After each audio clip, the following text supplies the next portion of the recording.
Thank you very much, Oded. Thank you for all of you to come. I have to apologize at the beginning. My English is very bad, but I hope to be clear as much as I can. So if somebody doesn't understand, please ask me to repeat or get help from another one. I'd like to start.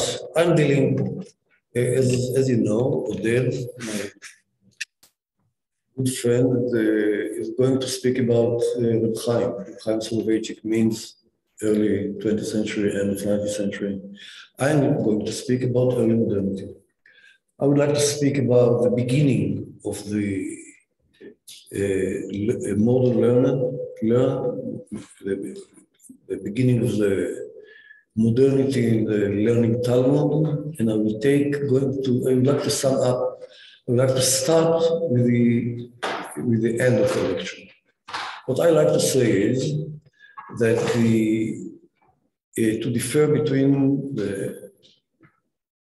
14th, 16th century until the beginning of the Talmud, until the beginning of some very crucial events that changed the Jewish, or especially Ashkenazic. I'm going to speak basically about the Ashkenazic method of learning and the rise of the Ashkenazic Lamdanut, let's say, not because I prefer the Ashkenazim, just because the Talmud is Ashkenazi by far, and I would like to follow all the process that come to its end with the printing of the Talmud and start a new trend since then till now, almost till now, at least according to my understanding.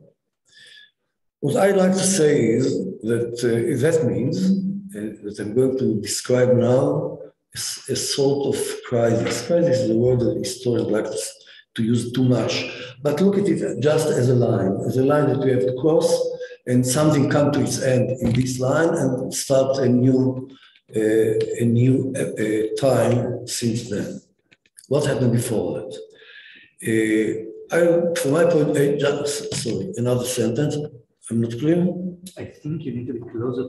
What I'd like to claim at the beginning, that the Ashkenazic way of learning, since the death of Rabbi Mordechai, the son of Hillel, that was killed in the Rindfleisch riots in Ashkenaz in Germany, in the end of the 12th century. Since then, he was the last writer that sum up all the Ashkenazic heritage in one book. The book is its name, very strange, but very famous name, Sefer HaMordechai. It was the most important, from one hand, it was the most important book that sum up all the Tosafists tradition, mostly the Maharam of Württemberg. Since then, that's what is important for me. Since then, since the Mordechai, almost any other book was composed in the Ashkenazi reign until the 16th century. Besides small books, that what we call Sifrei Minhagim, that were dealt by Israel Tashma, the late Israel Tashma, and are nothing to do with hermeneutics, nothing to do directly with the Talmud. So what's going on in the Talmud itself? In order to understand what happened in those 300 years between the death of the composer of the Mordechai and the end of the 15th century, that's the time that we will start to check the new wave, the new trend in the Ashkenazic realm. They came back to a very old system of learning that I would like to go back to it because I would like to define it as oral way of learning. And the most important thing is that it doesn't be compared to any way of relation to text that was used in Europe in general. So what I like to describe is, I would like to describe the Ashkenazic way of learning in opposite to the European way relation to the text, to the Ur text, to the text as is. What's the meaning of this understanding? The European way of learning, that put the ur-text as the most important thing and try to keep the way of copying text from one generation to another as much accurate as they can, came to the printing press prepared, ready to it, let's say.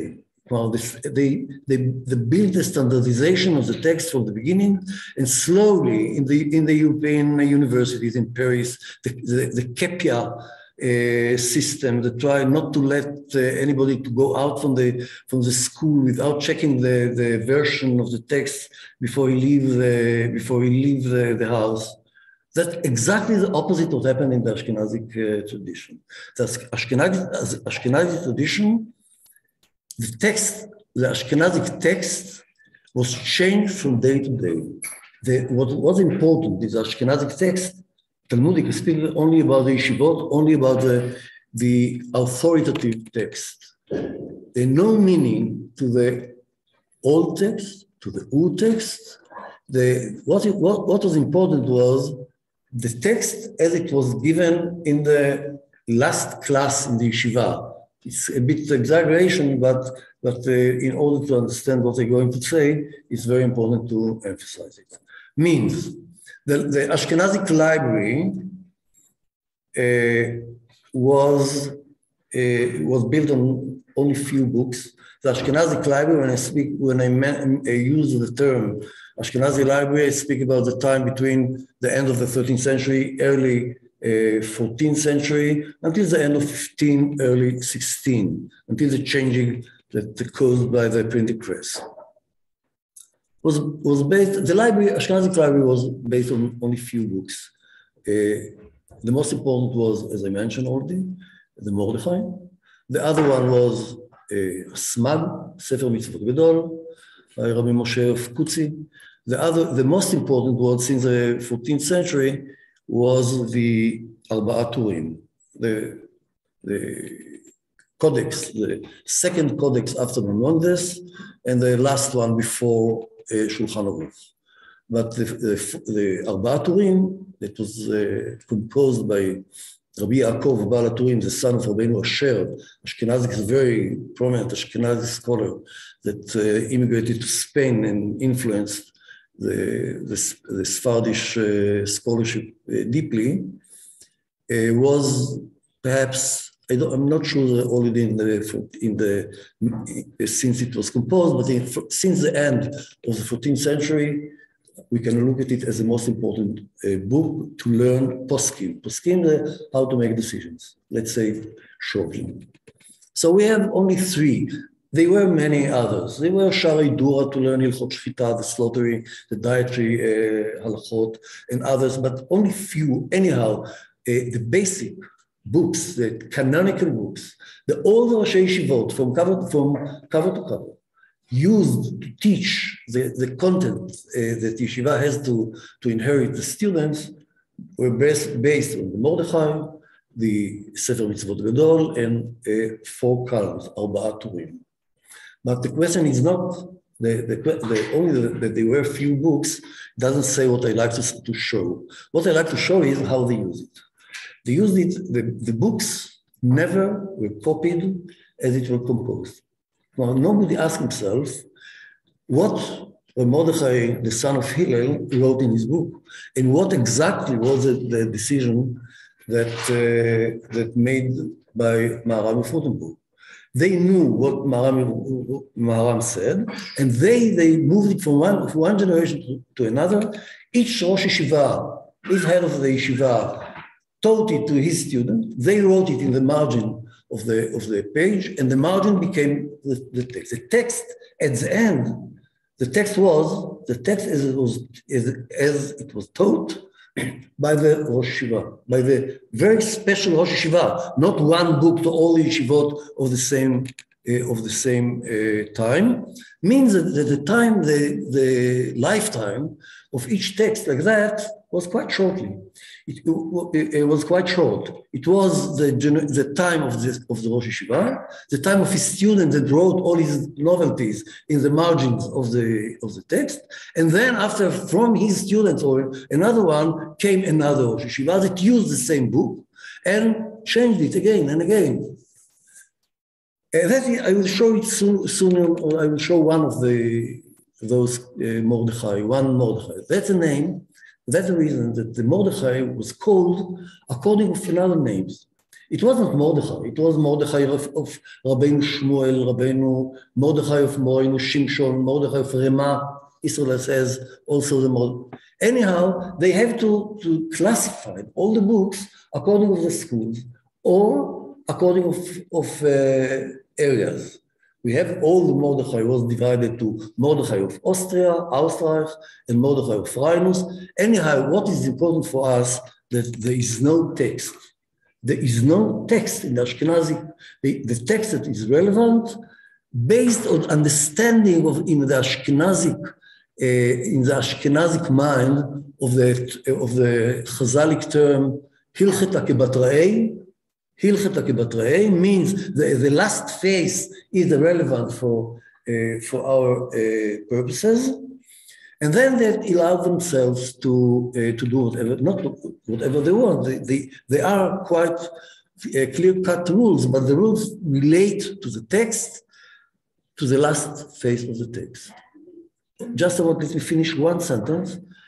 The meaning for us is to compare between the European understanding of the meaning of the text, even the Jewish in the Iberian Peninsula differed deeply, dramatically from the Ashkenazic one. For the Ashkenazic learning, everyday life in the yeshiva, they use the last phase that was created only lately in the last class of the head of the yeshiva, even a bit exaggerate. Yes, Neto.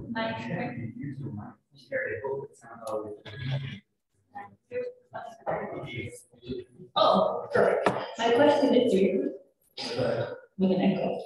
My question is, how many copies would a typical yeshiva have, and how long each copy lasted? I'm coming to it. Thanks. I'm going to just make the way a bit short, just to answer Neta.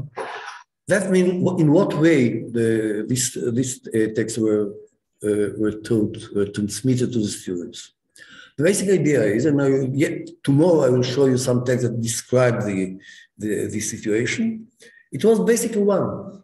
Basically, the text of the head of the yeshiva, and he read the classic text, Mordechai, Arbaat Urim, Smag, or another book that I forgot now.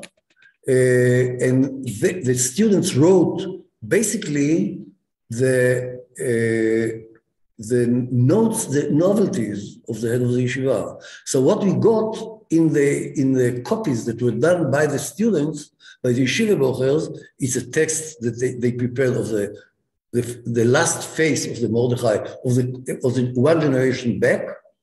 And they added the novelties around in the marginal, glossot, hagahot, as they called it. Hagahot means the fruits of the Rosh Yeshiva that were written around the classical text, or the classical text as it was mu'bad, as it was prepared especially for those aims. I will show you one of them. No, let's wait some minutes. That's the reason that that we can find a genre that it's called kitzurim, to make short the book. Kitzur Mordechai shel Rabbi Shimshon. The kitzurim means a book that was in use in the yeshivot, and they were the most important book, because the Rosh Yeshiva taught his class on the Kitzurim, not in all the Mordechai, the huge, unbelievable book that sum up all the halachot of Beit Midrash, Devei Maharam, as we used to call it. Okay?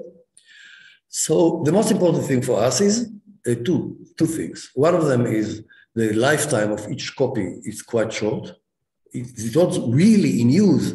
Part of them was discovered only in the last 100 years, or 100 years, even less. But so the lifetime of each book like that was quite short. As I believe it was not more than 100 years. The time life of the rabbi and the time of his students, that one of them or many or some of them became rabbis, head of yeshiva by themselves, and continue this chain of changing of the text.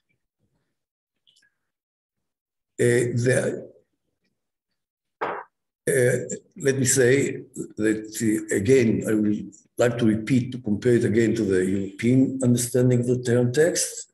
First of all, there is no text in the meaning, in the European meaning, include the Jewish European meanings besides the Ashkenazi.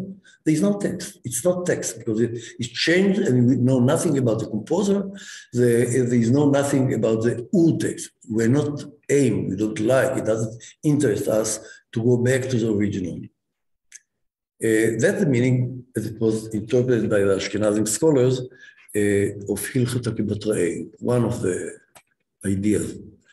What I like to emphasize during my first part of our workshop is that by itself caused what I called at the beginning of my lecture crisis. That when this process was stopped, was forced to be stopped by the printing press, all the way of learning, all the way of authority, of the meaning of the word authority couldn't continue. Now I would like to emphasize only one point. That the reason, one of my claims during this opening of the workshop, of my part of the workshop, is that the new library that were created since the printing press started to hold place in the yeshivot, it's a modern text. It's new. It's absolutely new. It's not a continuation of the old learning of the old yeshivot, but that started a new way of learning, and we will start to check what is new in the Talmud, in the printing of the Talmud, or the meaning of the printed Talmud. But let's start at the beginning to learn what was before, because I knew, and not many scholars dealt with this. I prepared a PowerPoint to show you. That's it. Let me just a moment. What's the way?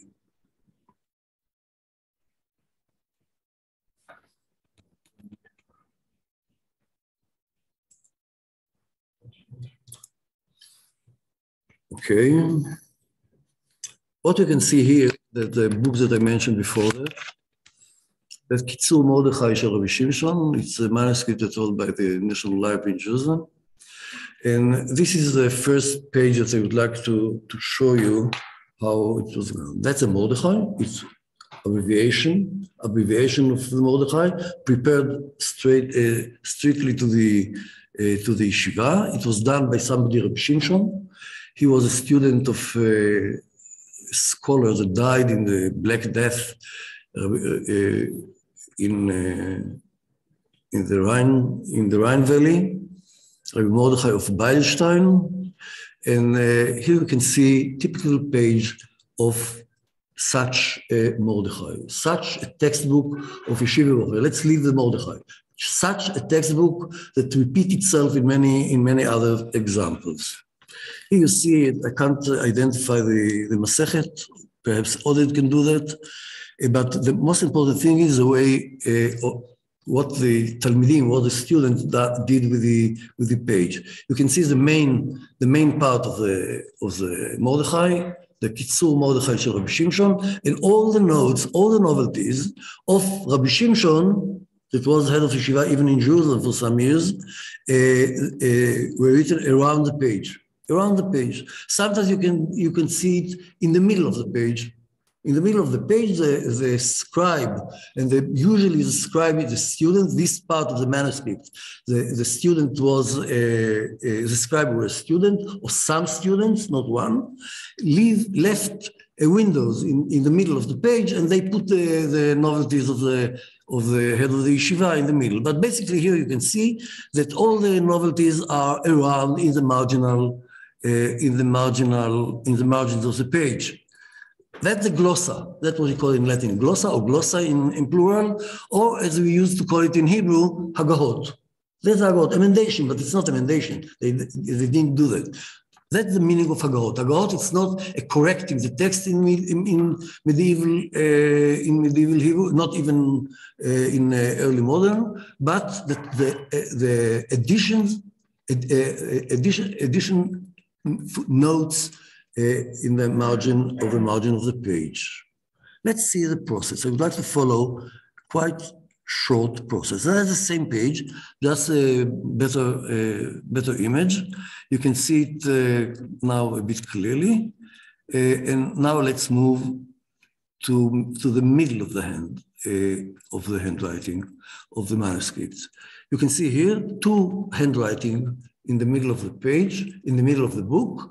They change it's the same book. Soon we'll see that we have another volume, but here you can see that the students change the hand. Because one student came to the Amud Bet of page 52b, and a new one starting in 53a. Let's go on. And that's the end of Sof Masechet Megillah. And you can see that even these, graphically, he tried to do it, let's say, beautifully, even though it's surrounded by notes were done by students that added when they finished to learn Megillah, they added their own ideas. So we can understand now that there is no something clear in the text. I speak now only about the Mordechai. The Mordechai, it's not a Mordechai anymore.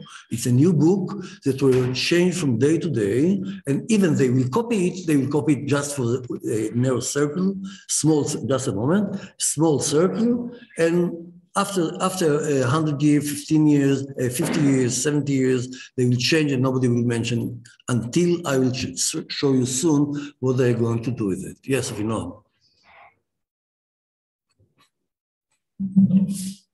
I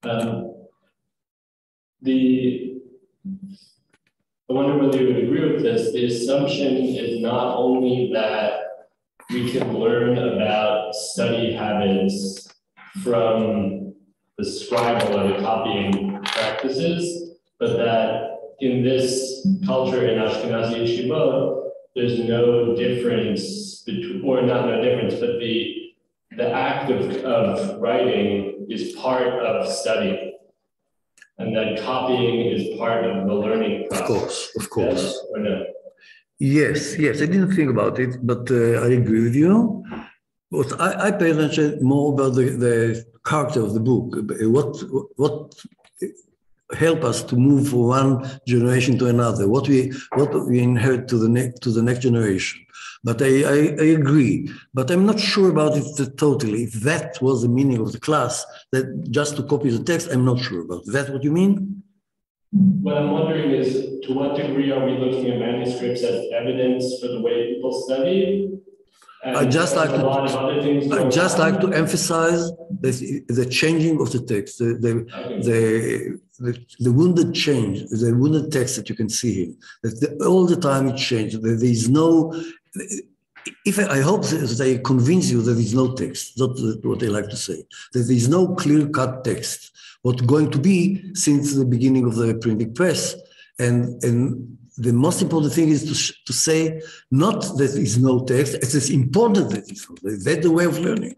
The way of learning deny fixed text, the existing of fixed text, authoritative one, because they're all learning. The most important thing of the Ashkenazi old culture, medieval culture, or late medieval culture, because the Tosafos is a bit another thing. But might be that tomorrow I will try to compare between the Talmud itself, the printed Talmud, and what happened in the Tosafos Bet Midrash. But that will postpone for tomorrow if we can do that. But now I'd just like to say that there is no any meaning to the text, to the fixed text as a book. It's not authority, the authority personal. The Ashkenazic authority, it's personal. Rabbi Shimshon, Rabbi Shmuel, Mordechai, etc., etc. The Beit Midrash It's named by the scholar that taught the text, and it was even after the printing press, after the beginning of the Talmud. We will saw it in Poland, a discussion between two Batei Midrash, Reb Shalom Shachne against the new one. What I like to follow is the beginning of writing. That's the truth. All the three lectures will take us to understand the meaning of starting of writing books, writing a final text. And as if I try to, I apologize about my English, but I hope that you understood that what I'm going to say, that it's brought to a sort of a crisis. That it brought a sort of a crisis just because it's broke all the tools of teaching and learning. Am I clear? That's what I like to say. Let's continue. Yes.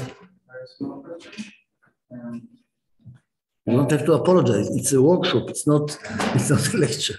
It's hoped to be. It's the flow of the text. Okay. Now I'm interrupting the book text. No. So just it's cumulative, or each time there's another version of the Mordechai within a small circle, and that's it. I mean, in 300 years, the Mordechai changes so that every generation adds, and there's families of texts which differ more and more, or is there a basic unit that is copied and added, and then the other school in the next generation has the original, to some extent, really added to it? Okay. I will. What? Somebody like to say something to add? I would like to tell you what I think about it. I would like to say I haven't come across with two copies of the same Mordechai, unless it's the old master, old Ausreich, either Reinus. Even then, it's not the same. It's not the same. Even if we take all the problems of copying text, there is no two copies, two exactly identified. What? The normal difference of manuscript. Yes, beside over the normal differences. Besides, yes, there is no. I haven't come across with two copies of Mordechai, of Shmuel, of Rima. It's personal. It's totally personal. Or if to be more, not to be too sharp, if not personal, it belongs to very small group of students, of a community of students. Let's say it's more accurate. Anyhow, to prove what I am going to say is that the Mordechai disappeared. At the end, we know about learning Mordechai as the most important textbook in the Ashkenazi yeshivot until the 16th century, end of 16th century. You can't find anyone that copied Mordechai after 16th century. The only very conservative scholars, like Maharal of Prague, he published a book that tried to publish. He was one of the three scholars that her notes, her Agahot, his Agahot on the Mordechai were published was printed as a, how I can say it, very conservative act against the modern trends in the yeshivot of Poland. And what kind of modern trends happened in the Polish yeshivot, I will speak tomorrow. When we will discuss the meaning of the printing in the printing of the Talmud on the new method of learning, or the beginning of what we call lamdanut, the new lamdanut. Yes. But would it not have been possible to? I mean, it would have. I just wonder why it didn't happen. To write the notes on the printed editions. That's what happened in the modern printing of the Talmud. They added all what they find in the archives, in the collections of collectors. But at the beginning, they tried to learn Talmud. After that, it was very important to add everything. If you go to the Vilna Talmud, you can find a lot of emendation like that, Hagahot, a lot. Nobody uses them. Nobody uses them, literally. Am I right, Oded? Just to say, we added a lot of, but the Hagahot were for their time, for their age. if somebody writes emendation, it belongs to a small circle of students that for them, the saying of the rabbi, of this head of yeshiva, were important, and it were important just for one generation. That's the way that I understand the using of Hagarot, unless very, very learned scholars that try to know what somebody said about that and that. Usually, the head of the yeshiva quoted many Hagarot of his former teachers.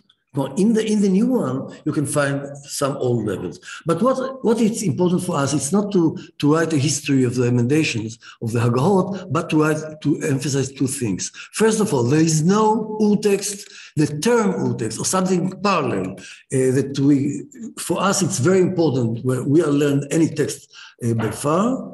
And there is no, the meaning that is no text, urtext, means that it's oral. Something of the method, the learning method of the Ashkenazi, medieval Ashkenazi yeshivot, it still survived as oral method. Means, what we are going to say to look after that. I will continue just some pages to see what happened to those texts, even though something happened to them. They didn't ganzu them, they didn't put it in the gniza, in the shemes, as we have here the tzaddik of Oded. They didn't throw out the books. The book survived if somebody had it. So I would like to continue, but the most important thing for us is the oral meaning of this method of learning, and the meaning of the last text. The last text is important and not the first one. That's the authoritative text. At the end, the Rashi Yeshivot, the most important one, Marshall and Reiner, and I will speak about them later, had to fight to face with the problem. What does it mean, Hilchat Gebatrae, in our tradition now after the beginning of printing books? That's the ending of the first part of the manuscript, the Kitzur Mordechai of Rabbi Shimshon. I called it the first part, the Chelek HaTalmidim, the part of the students, because until here, it was copied by direct students of Rabbi Shimshon, okay? Of the Ard of Yeshiva. I don't care about who was responsible for this manuscript. Since now, it's new copy of the same one. Let's see what happened here. There is no footnotes, there is no emendations here. There is no Agahot. Why? What happened to the Agahot? The important Agahot that were in Mordechai Shel Rabbi Shimshon crowd into the text. When the last copyist, the last scribe copied the Mordechai of Rabbi Shimshon that was bounded in the same volume, you can find the Agahot in the text. They didn't keep it in the margin. So they create new text. They didn't care about what happened. Well, I can show you it. I don't like to prove it because it's not our business now. But I can, if somebody like to follow this method, I can give him the bibliography on it. So what you see here, the clean page, it's not clean without footnotes. It includes the important footnotes that were not censored by the copyist. Okay, that's very important because he also, exactly as not less they added footnotes, they censored what they think that it's not important at all. That's the meaning of this part. Yeah, just another page, and this is very important for me. I'm not sure that you will agree, but I can't read it. I'm not sure that you can. I'd just like to tell you, this is Oxford, very bad image, and that showed us how the culture continue to make progress forward. This is a small abbreviation of the Mordechai of Rabbi Shimshon. It's what's written here. I was sure that I could do that. This is just a moment, let me see. את זה העתקתי. ממרדכי שפירש, if somebody can correct me, I will be helpful. It will be helpful. מרדכי שסידר, מוהרנו רב שמשון בצרפת, משהו עם רבותיו. You can see here the most important one is מוהר"ר יצחק מבילשטיין, you can see it at the end, and Maharam Halevi. Anyhow, he gave the editor of this composition, he just took the most important footnotes, the most important glossae from the original copy of Mordechai of Rabbi Shimshon. He took it here, he organized it as a book of Rabbi Shimshon. He took only the notes, only the novelties, not the Mordechai itself, and organized it as a book. So now we have a new book, but the new book, it's not your book. Do you understand what I mean? That's the next stage of the same process that we discovered before that. הנה, את זה העתקתי מהמרדכי שסידר, מורנו רבי שמשון בצרפת, וסידר בתוכו תשובות, וכל מה ששמע מרבותיו, מורנו אליעזר פירנה, זה מוהרה, זה אליעזר פירנה, מורנו רבי משהו הזקן, זלמן, לא. איזה? אני לא שומע. לא, אני רואה זין בהתחלה. זה בטח זלמן, אבל לא בטוח. And מוהר"ר יצחק מבילשטיין, that I told you that he was the most important teacher, and Maharam Halevi, זיכרונם לחיי עולם הבא. He gave the dynasty, all the dynasty of this Beit Midrash, then he copied it from the manuscript, perhaps from the same manuscript that I took the images, and then he collected it, and now we have a small book with the author in the 3 generation of copyists that prepared in we can find, and now from Hagahot it became what they called Pinkas. Pinkas, it's like a Sefer Halacha. This is a page like that. I don't like to continue with that, because עד כאן חידושי מורנו רבי שמשון שסידר במרדכי שלי. אוקיי? So, כן, עודד. Where would they take the term Pinkas? The term Pinkas? Do they take it? I'm not sure, because it's very early, but the Torah Pinkas is highly important in the 16th, 17th century, not by formal scholars, but because of secondary scholars, like Darshanim Nodedim, or people who move from one place to another, they try to collect minhagim and psakim, not even minhagim. More than that, chidushim, then they write it in Pinkasim, and they move it they move and spread them along the way when they move from Poland, Lithuania to Germany, etc., etc. The Pinkasim are very common, but it's not Pinkasei Kehila, it's not Pinkasei Mohel, it's kind of Pinkasim that I think that nobody wrote about it. I wrote about it, something very short in a paper about one Darshan Oded, itinerant preacher, that I published in Sefer HaYovel of Chava Torniansky. So that I wrote something for it. So we can see it, that there is a method, there is a way how to deal with it. It's not an accident. That's the way. That's the way that we inherit the knowledge that were created in the yeshivot, and that's the way that I would like tonight to move. Let me see if there is, that I will speak after that. That's the pilpul that will be the next issue of our lecture. What I like to say is, if I would like to sum up what we are going to do is, we have an oral, as I said. We can say that the yeshivot, we can't say, I'll start a new thing just for short, some minutes. What they learn in the yeshivot, how the way of learning the yeshivot, what the seder yom in the yeshiva. What we know now, they learn, basically they learn two topics. One was a page, Gafat, Mara Perush Tosfot, even the Gafat, I think it's a late term, it's not in this time. The most important thing was, I'm not sure what was the most important. The difference between halacha and daf and the learning of the page, it's not so clear. It became clear later, in the later yeshivot. But basically, the day of the Bachurei Yeshiva was divided, not even the day. Sometimes it's not the day, but the year. It was Zman. Zman is semesters. Everybody knows, I believe. Zman Tosafot.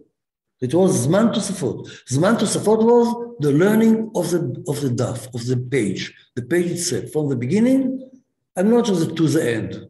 They try to learn the Talmud to the end. They try to finish tractates, not as it done today, and not even in the 16th century, as we see later in a protest against what's going on in the yeshivot. Basically, there were two topics. One was the daf, how to learn, how to use to take material from the text itself. Even it was it was just to learn how to learn, not to make psak from it.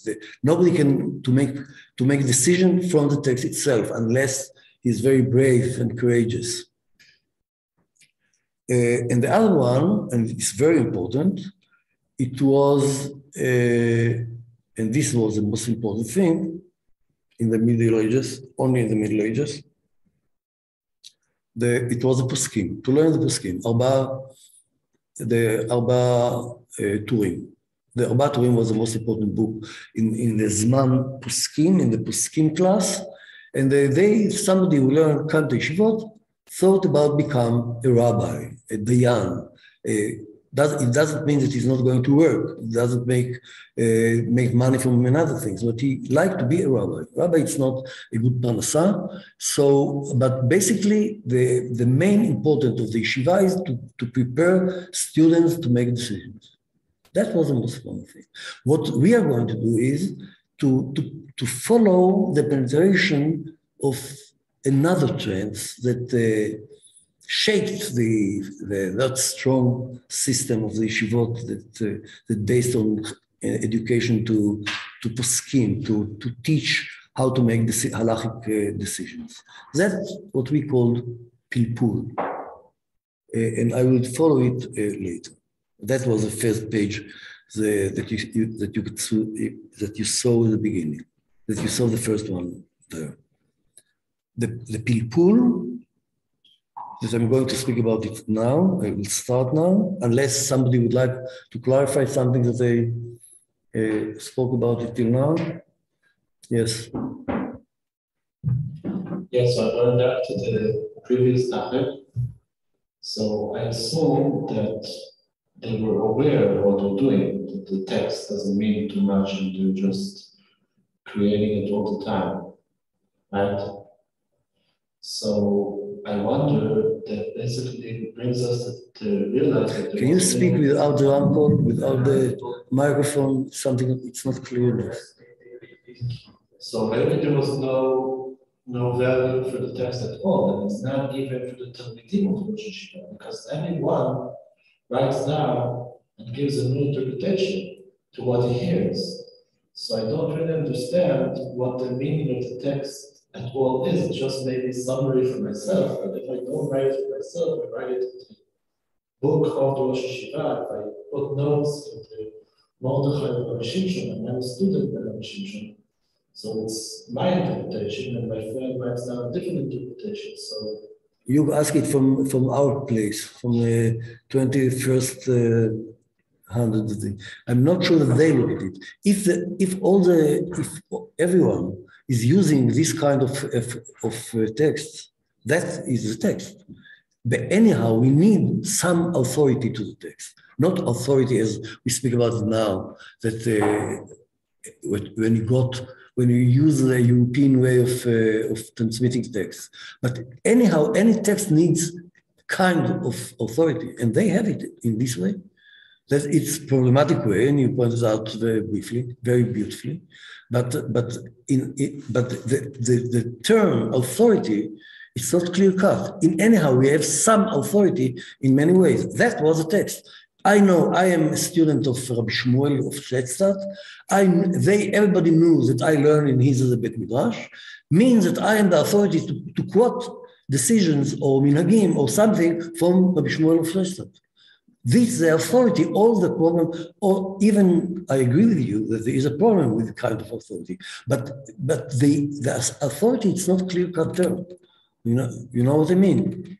Did I answer to your question? That all the community, not all the community, all this culture based on oral transmission of text.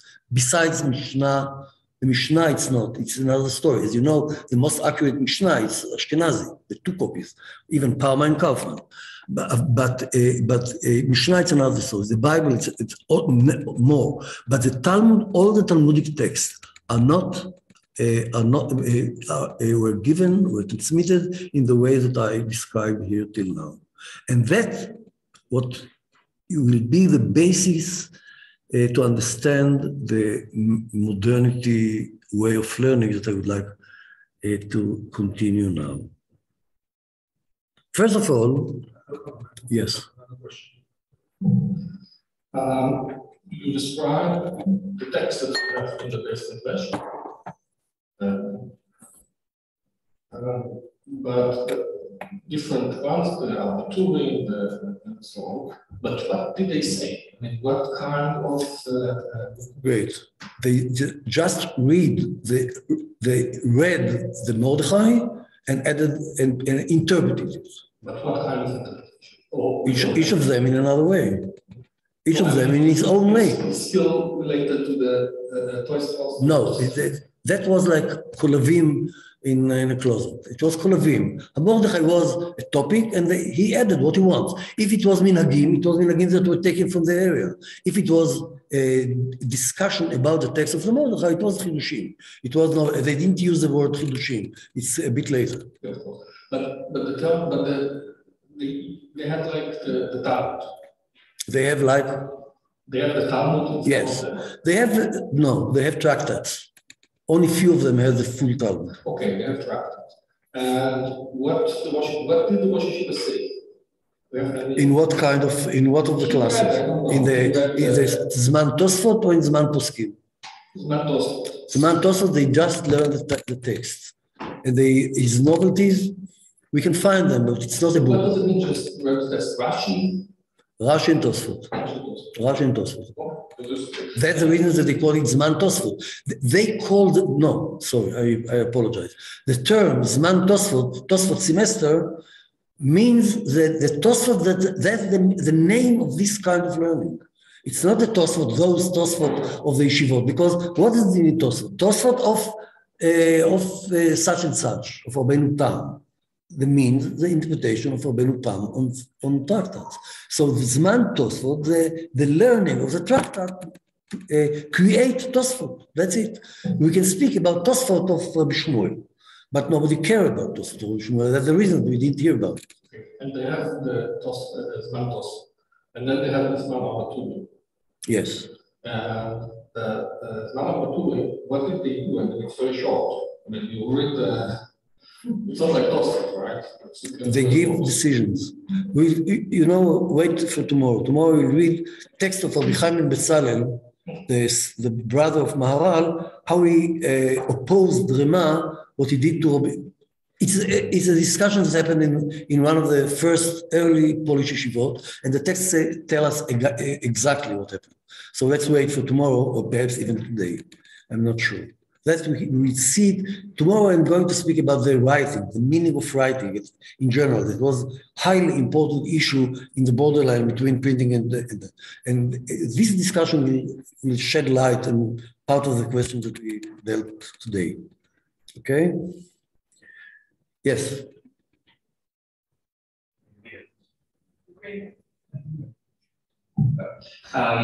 So when you say that the mode of Ashkenazi learning is in some sense countercultural, if it is so different from the focus on the vortex that is found in the universities, and if so, is this due primarily to the legacy of oral Talmud study that's a legacy of, as going as far back as the, as the Gonim or even the composition of the Talmud itself? Is it something that's kind of trans-historically Jewish and therefore uniquely Jewish mode of learning? Or is there something specific to oral transmission, this mode of learning that was, let's say, more explainable or attributable to the particular Ashkenazi context, even if it was still countercultural? Thanks for this question, very important one, and I apologize I didn't speak about it by myself without your help. What is the history of this kind of learning? It's quite difficult to say.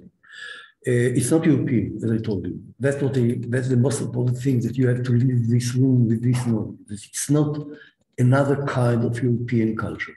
It's typically Ashkenazi culture, and they came out. From the beginning to the end, means from the 10th century on. But what is the origin? I'm not sure about it. We use the scholar is speaking. We used to relate the Ashkenazi culture as last generation, or they relate it to the Eretz Israel Palestinian one. As you know, we know about the piyut. The Ashkenazic piyut, the highly important thing that put the Ashkenazic paitanim in the middle of one of the most important fields of poetry in the Middle Ages. Perhaps this is the most important one, even they themselves are not sure that they thought about it. It wasn't oral. It was they cared to each word they cared to say it exactly as it was. I believe that was a tradition that moved. Let's say, because it's highly difficult to identify all the way that this tradition came to Ashkenaz, but we can follow it quite. We can find it even in the 10th century not in the Tosafot. Tosafot is very special and very elitistic, but in Rashi, Bet Midrash, and others, the oral traditions, transmission of knowledge, highly important one. I believe that it's a part of the Mediterranean traditions that moved in the way that we used to look at it. Palestine, Italy, Byzantium is very important. Italy, and then Ashkenaz. I can't fill all the gaps. But basically, you would like to understand that it doesn't say anything. It's not close at all to the Sephardic learning culture of the Talmud, and it's absolutely changed. Even since the 14th century, since the immigration of Rabbeinu Asher to Toledo from Magenza. From Worms to Toledo, I'm not sure, from Worms or from Mainz, I don't remember exactly, to Toledo, it was very influential act towards the Iberian scholarship. But even though we have to differ between the Ashkenazi culture and Spanish culture in this point that I mentioned, the relation to the Ur text, what is the history of the text, if it's important or not. So I believe that we have to look at it as usual, although it was criticized deeply by many scholars, Bonfil, Grossman, and others. If it's still the Palestinian roots of the Ashkenazi culture, it still exists. But let's leave it as is, because the most important thing is that it's not European. We can't find it in any other Jewish culture in Europe in this time. Yes, Ido. Just to make clear, can you in some way trace it back to the Amoraic oral tradition of study, or is that still speculative? That's exactly what I said. Yes. Yes, so it's Babylonian, I agree. But the way that we used to look at it is Palestinian and not Babylonian. But at the time of Rashi and Rabbeinu Gershom, the most important text was the Babylonian Talmud, not the Palestinian. They knew about the Palestinian Talmud, but they were the most important figures to put the Babylonian Talmud in the center.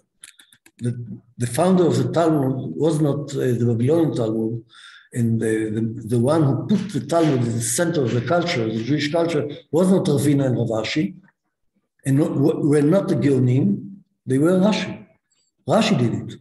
the interpretation of Rashi to the Talmud made the book so as important as it is. And we spoke now that many generations after Rashi. Everything that they did, that they spoke, that I described here, is post-Rashi and post-Tosfot. Okay? If somebody has another note or to say or to ask? Okay. So, the life of the yeshiva was very structured. For one hand, the basic, to learn the daf, to learn with Rashi, with Tosfot. We don't know exactly which Tosfot, there are a lot. We know we use the Tosfot Tuch, the most common in the printed Talmud, even though it's not only source of the Tosfot, or just from the printing of the Talmud. Basically, if you have the manuscript of such another Tosfot, you learn another Tosfot, or create in the next generation.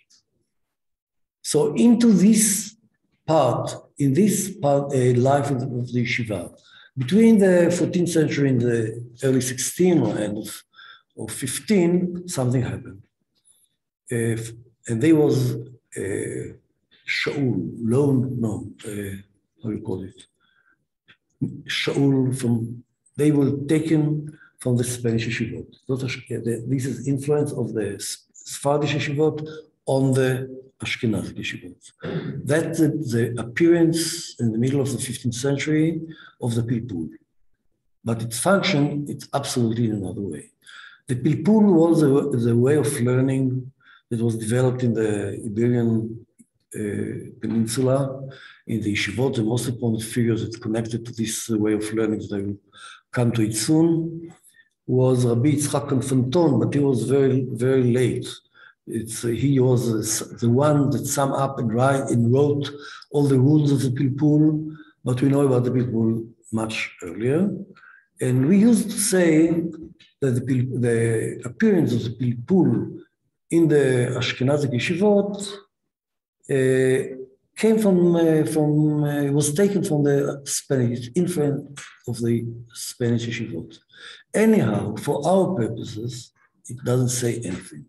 We are going to follow what happened to the Pilpul in the Ashkenazi yeshivot.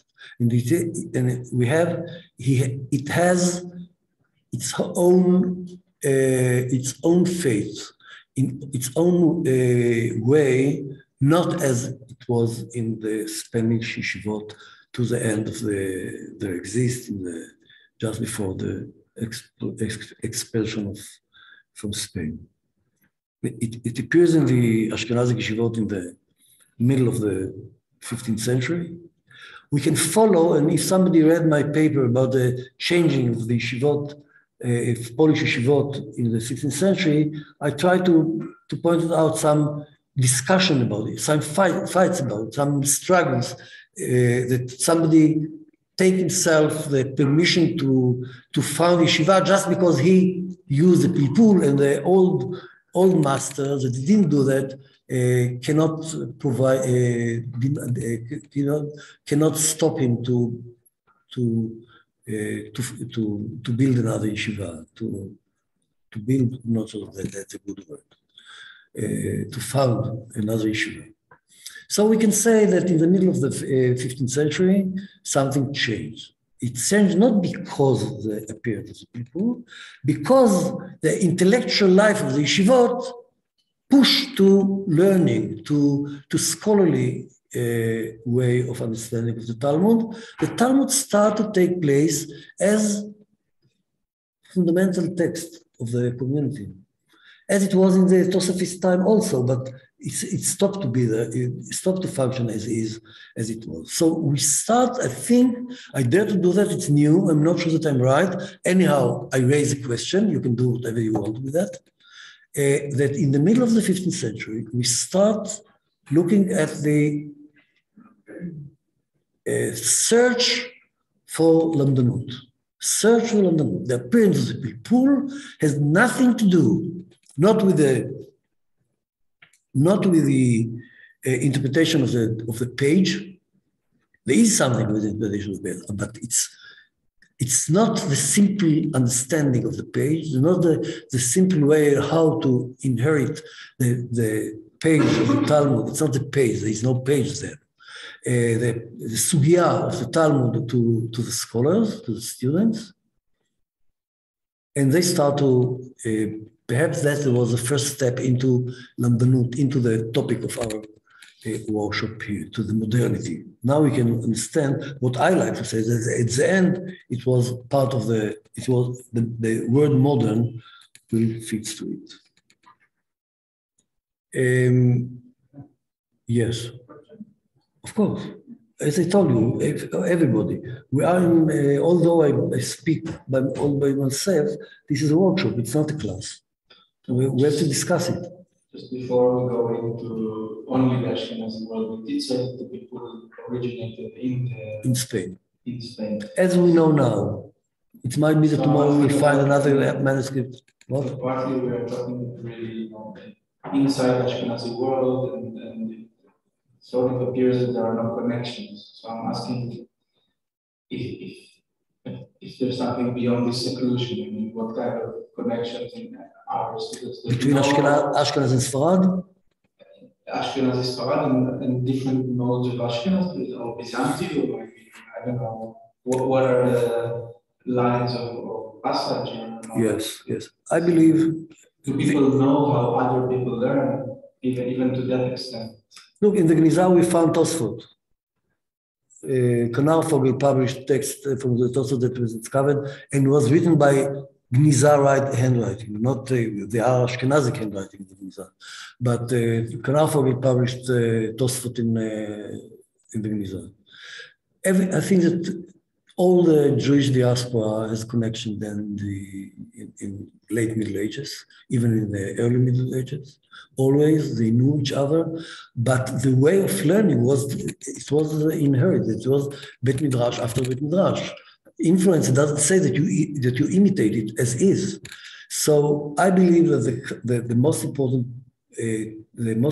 event in the relationship between the Spanish traditions and Ashkenazic, well, it's not mine.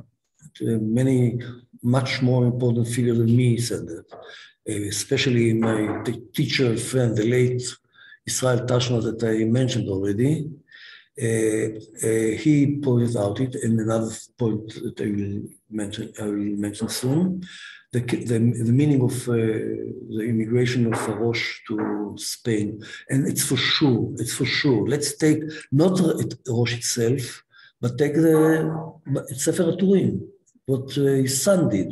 His son did the first authoritative codex after the Maimonides, and each of us knows how problematic was the first one, the Rambam, the unbelievable book, but it wasn't accepted as is.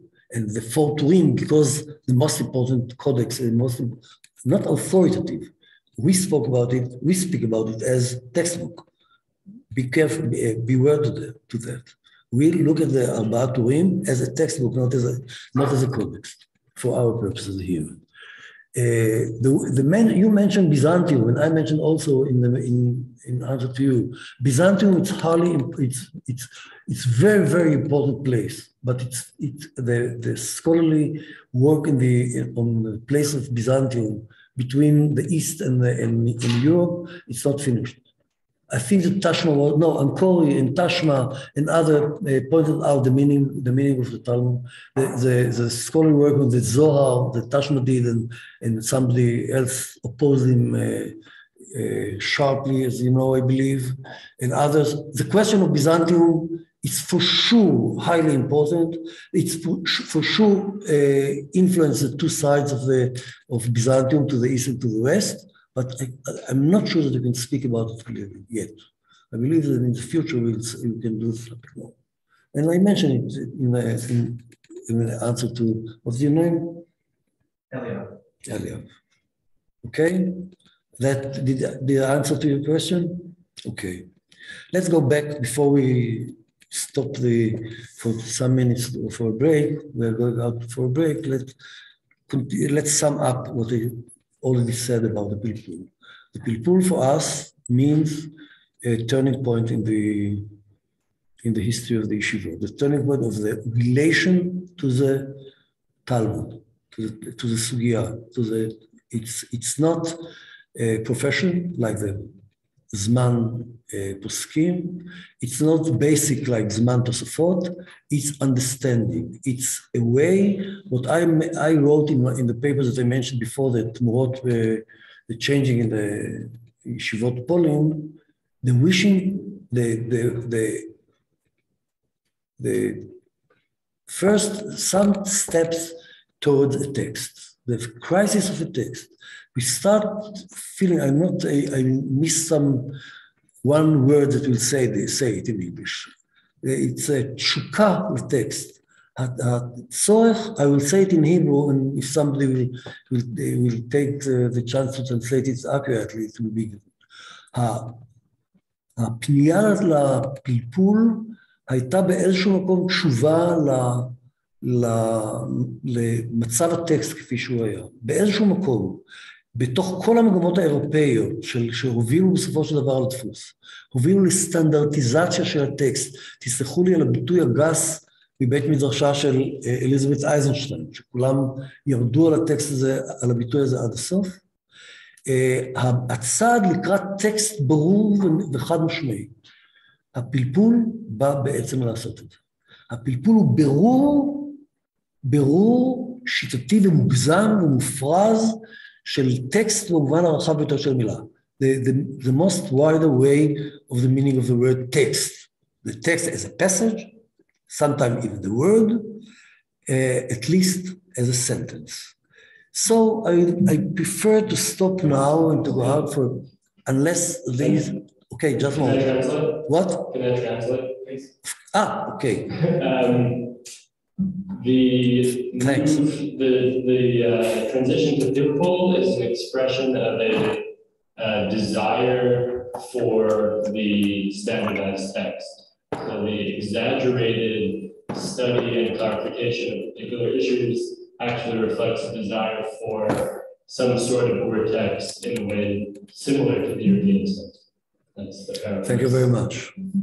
So I suggest that we'll stop here and we'll go out for just a moment. Let me say one sentence to finish what I said. I don't say that the people. I just said that brought to the beginning of the adoption of the pilpul into the yeshivot. At the end, it will be just the opposite.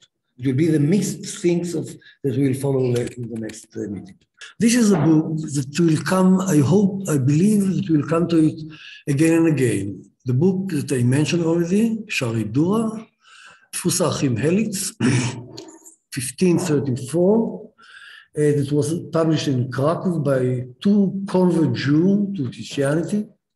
They have a printing press in Krakow. They published 5 or 6 books. One of them was one of the most interesting book for our purposes. It's called Shari Dura. I brought the Shari Dura. It's one of the textbooks as we spoke about the Arba'a Turim and the Mordechai, but this is professional. This is for slaughtery or diets, all the dietary laws. Ilchot Melicha, Ilchot וכן הלאה. What the dietary laws were very important this time because shochatim were the slaughters were only marginal. Were not so important because many people knew how to do it. And many people learned the halachot of the diet laws, and the book was very common. Shari Dura was written by a student of Maharam Frutenburg that I mentioned in the beginning of our workshop, the hour and a half before. And look what happened in the page. This is a printed book, but it was printed as a manuscript because it was very popular and many people taught the text, and many students learned the text. And remember it because I will come to it tomorrow when we will try to read the introduction of Isserles. I'm not sure, I believe that most of you knew who Isserles is or was, but Isserles is much more important than you think about. And he for our purposes, perhaps the only one who understood accurately what the printing press is going to do to the Ashkenazi tradition, and his introduction, not to the Shulchan Aruch that he published in Krakow in his special edition with his glossary. That exactly, again, the old tradition of learning, but he converted to the printed culture. But to earlier book that he published even in his during his life, in the end of his life, he died very young. It's called Torat Chatat, and the introduction will relate to this culture that we dealt during our first meeting. Okay, but I'm not going to deal with that now. I just like you to look at the page. Look how the pages fits to the model that we spoke about it as a manuscript. This is a manuscript, printed manuscript culture. But what they did what was in the back of the mind was a manuscript, not printed book. The printed book come to change this culture, to fix it. This is a culture that footnotes can move from one place to another, as you can say, and this is not the most extreme page that you can find in this edition of the Shari Dura. And remember the name Shari Dura. It's quite easy to remember because we never came across with such strange name. So if we'll come back again, you will look at it. Let's go back to the Pilpul. Let's start again just to taste the strangeness of the Pilpul. We saw the Pinkas. I look at it as a part of the handwriting culture that can take and change everything, to take everything from everything, to organize it. You will accept it or not. It's not so important. But the page that I would like to look at it is this one. You can see that the name of this, the title of this page is quite strange. If somebody knows Yiddish, you can wonder how come that the Tosfot will name Gurnish, Tosfot Gurnish, yes? But Gurnish is the name of place, like Regensburg, like Nuremberg, and all 3 or 4 names that we know that relate to very special compositions that by definition were not intended to be written at all. That were to be only by heart. And that's a Pilpul. It always were written. We have only few remains from copies of copies of Pilpulim. But here you can find exactly the way, what I'm going to show you now, is exactly the way how Pilpul texts were written, although they try to forbidden writing Pilpul. Pilpul has to be oral, totally. But anyhow, people wrote it, and here we have some examples that will help us to go back to the question of the Hagahot. We look at the Hagahot as something marginal. We have the Arba Turim, or Mordechai, or Shari Dura, and Smag, and the head of the yeshiva teaches text, read it, or perhaps one of the students read, and then he brought his novelties, his chidushim, and some of the students copied them around the main text. Here, look, please, in order to understand what's going on and what's the meaning of the Pilpul in one aspect. This is not the main important aspect of the Pilpul, but graphically it's very impressive from my point of view. I hope that you will agree with me. Look at compare the place of the margins to the main text. Okay? You can see that the Hagahot are very wide, a huge text.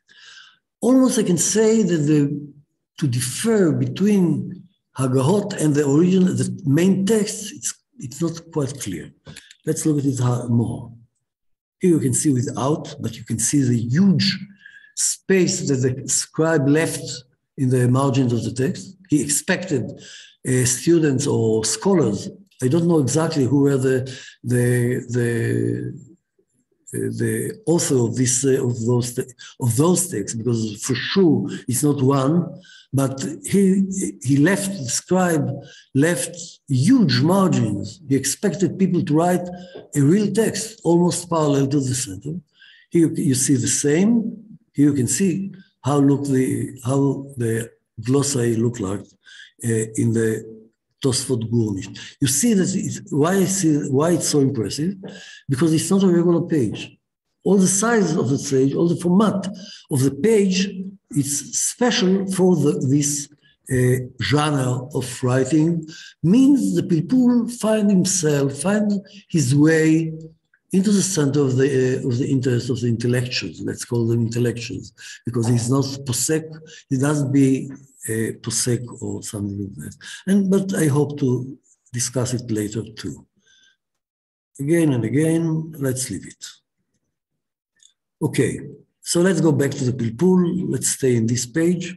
By the way, you can see here that I'm not sure that it's folder, it's Kipul or two texts. No, it's one text.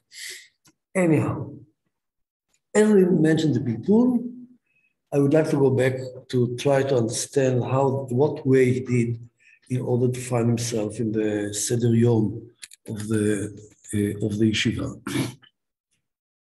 And I look at it now, I don't care about the meaning of the Pilpul, I don't care about the intent, the content of the Pilpul.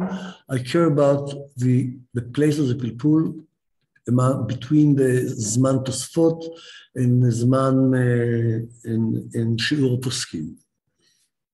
Because they changed the appearance of the Pilpul in the everyday life of the yeshiva, changed all the Sederim. It put something that can be interpreted by us as dramatically changing in the goals of the yeshiva. I believe that they don't have to explain why. It's quite clear. So it's something new, absolutely new. I told you exactly how it's come. It started in the middle of the 15th century. It was taken from the yeshivot. It's just I guess that it was taken because we know about the Sephardic Pilpul only from Yitzchak and Fanton. That's the way he wrote the rules. So everybody that relate to relationship between Ashkenaz and Sfarad relate to the book of Confanton. But Confanton just was a guy, the scholar who wrote the text. But for sure, when he wrote it, it was formalized, it was accepted many years before that in the yeshivot, but he was the most important Rosh Yeshiva of his time and authoritative. That's the reason. So the chronology, it's a bit problematic. So, by the way, if somebody like to understand the Pilpul, not from in the arena that we put the Pilpul, mean it's not in the Ashkenazic yeshivot, but in the Sephardic yeshivot, he has to go to excellent book, one of the most beautiful books that were written about the Pilpul, Ha'iyun HaSfaradi, done by one of the most important scholars of our age, my friend, Danny Boyarin from Berkeley. And this very rare book, which you can find in the libraries. And they published Yad Ben Tzvi, Machon Ben Tzvi published only in few copies. There is no way to find it. And but if somebody has an interest, you have to go to find it in the lab. So, sorry? Yes. Exactly, you are right. Even though we're very proud about this book. Anyhow, so let's leave it. Let's go back not to the Pilpul, not to the Pilpulim, but the Pilpul as a phenomenon. I would like to do now something. So first of all, we took the Pilpul as a new motzar, new product of the yeshivot, product that showed us that we can learn from it about changing the atmosphere, changing of the program, changing of what he called Seder Yom of the yeshivot. I would like now to do something that I believe that will take us to the end of this meeting, of this part of the workshop. I would like to read three descriptions of the giving the class of the Pilpul. The Pilpul became in the Ashkenazic yeshivot a special class, like Zman Tosfot, Zman Poskim, a special class, daily, either daily or part of the special semester, part of the special semester. Since I'm sure that even it started its career as a part of special semester, it became so important symbolically and realistic in the day, not only of the yeshiva, even the life of the communities. I would like to look at it as a daily class, or at least 3 times a week that were given in the yeshivot. I brought three passages that describe the Shiur Pilpul, but 2 of them are important for us. 2 are very important. One describes it in Italy, in the Ashkenazic part of Italy, northern Italy, in early 16th century, written by Eliyahu Kapsali, Ashkenazic, a doctor, a physician, came from Ashkenazic family, but he grew up in Crete. Very interesting family, and he wrote a historiographer, very important historiographer. And in his book about the Ottoman Empire, he brought a description of the Padova yeshiva that were conducted by Rabbi Yehuda Mintz, one of the Mintz family, one of the most noble families in the Ashkenazic 15th century, in 50th century Ashkenaz. I would like to analyze it, and I hope that I remember all the ideas that I had when I did it in my papers that I mentioned already. I apologize. You have it you have it here. If you wish, you can read it. Is it clear here? Sorry? Is it clear enough? I can't see it from here. So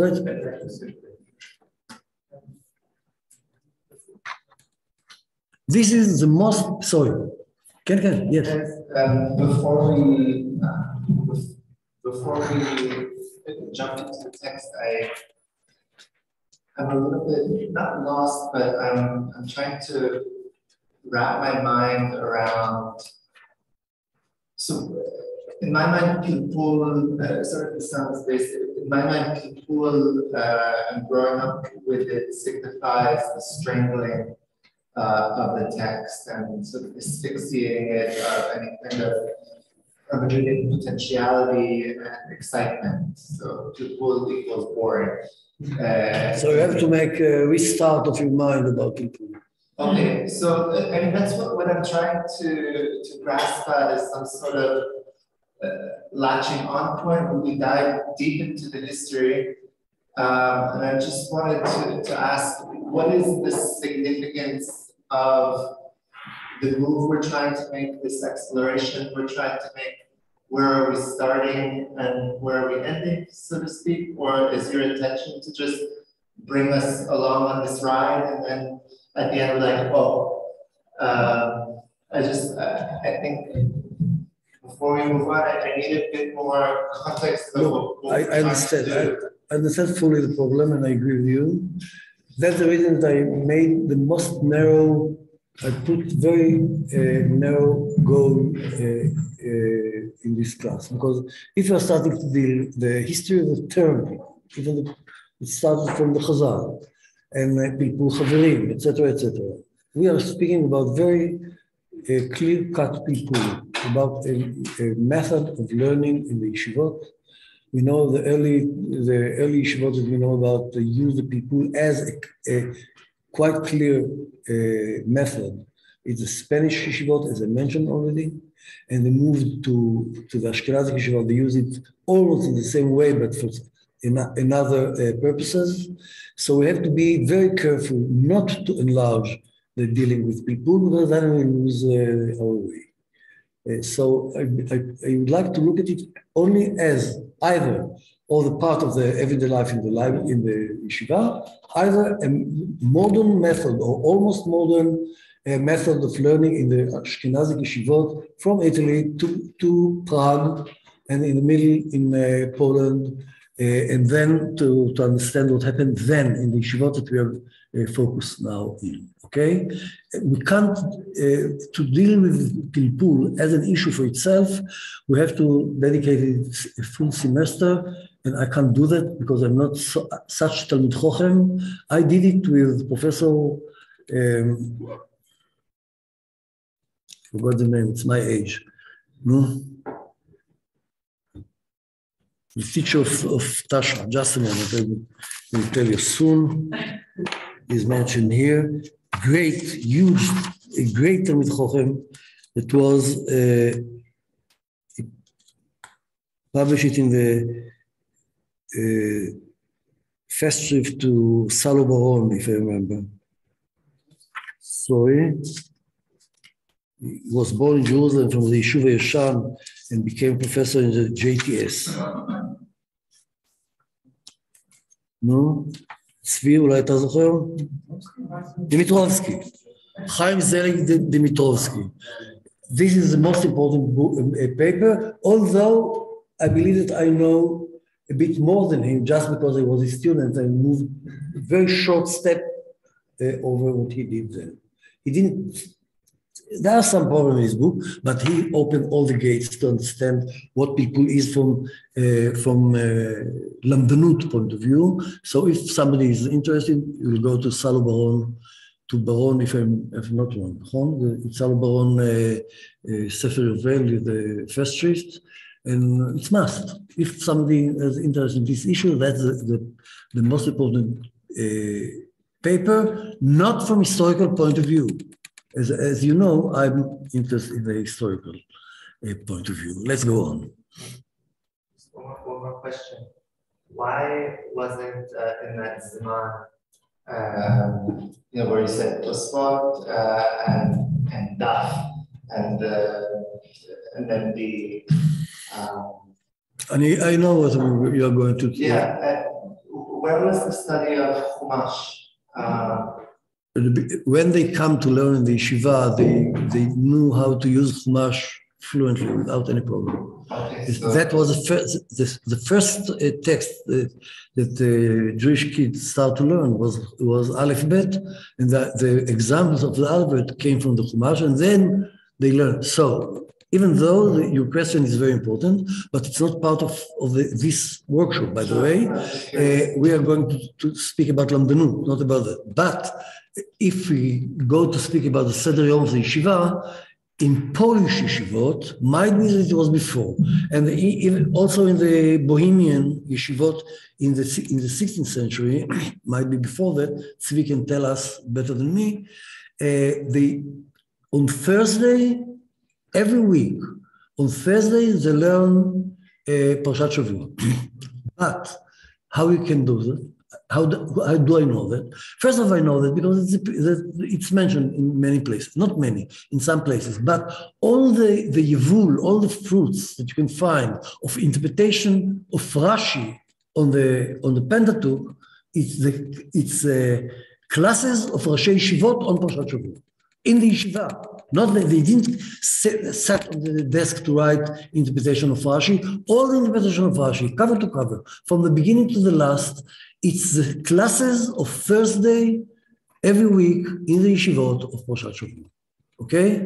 How do I know that? It's not part of our question now. But remember it. That part of the novelties of the Polish yeshivot. Polish yeshivot in the 16th century, but if you find it in Prague yeshivot, you can't find it in the Rhine Valley yeshivot, because that's the old system that became less and less important in our issue. But Prague and Polish yeshivot had a dialogue, conducted dialogue between themselves. Okay? But let's go back to the yeshivot, to the method, to the lamdanut. That's our task in this sha'ah v'chetzi, half an hour and a half. It became 1 hour. So we have the description of the yeshiva of Yehuda Mintz. I will read it as you can read it from the, yes? Okay, so I will read it from here. This is the most important description of the Pilpul. And go back to just a moment. I repeat what I said to Ezra.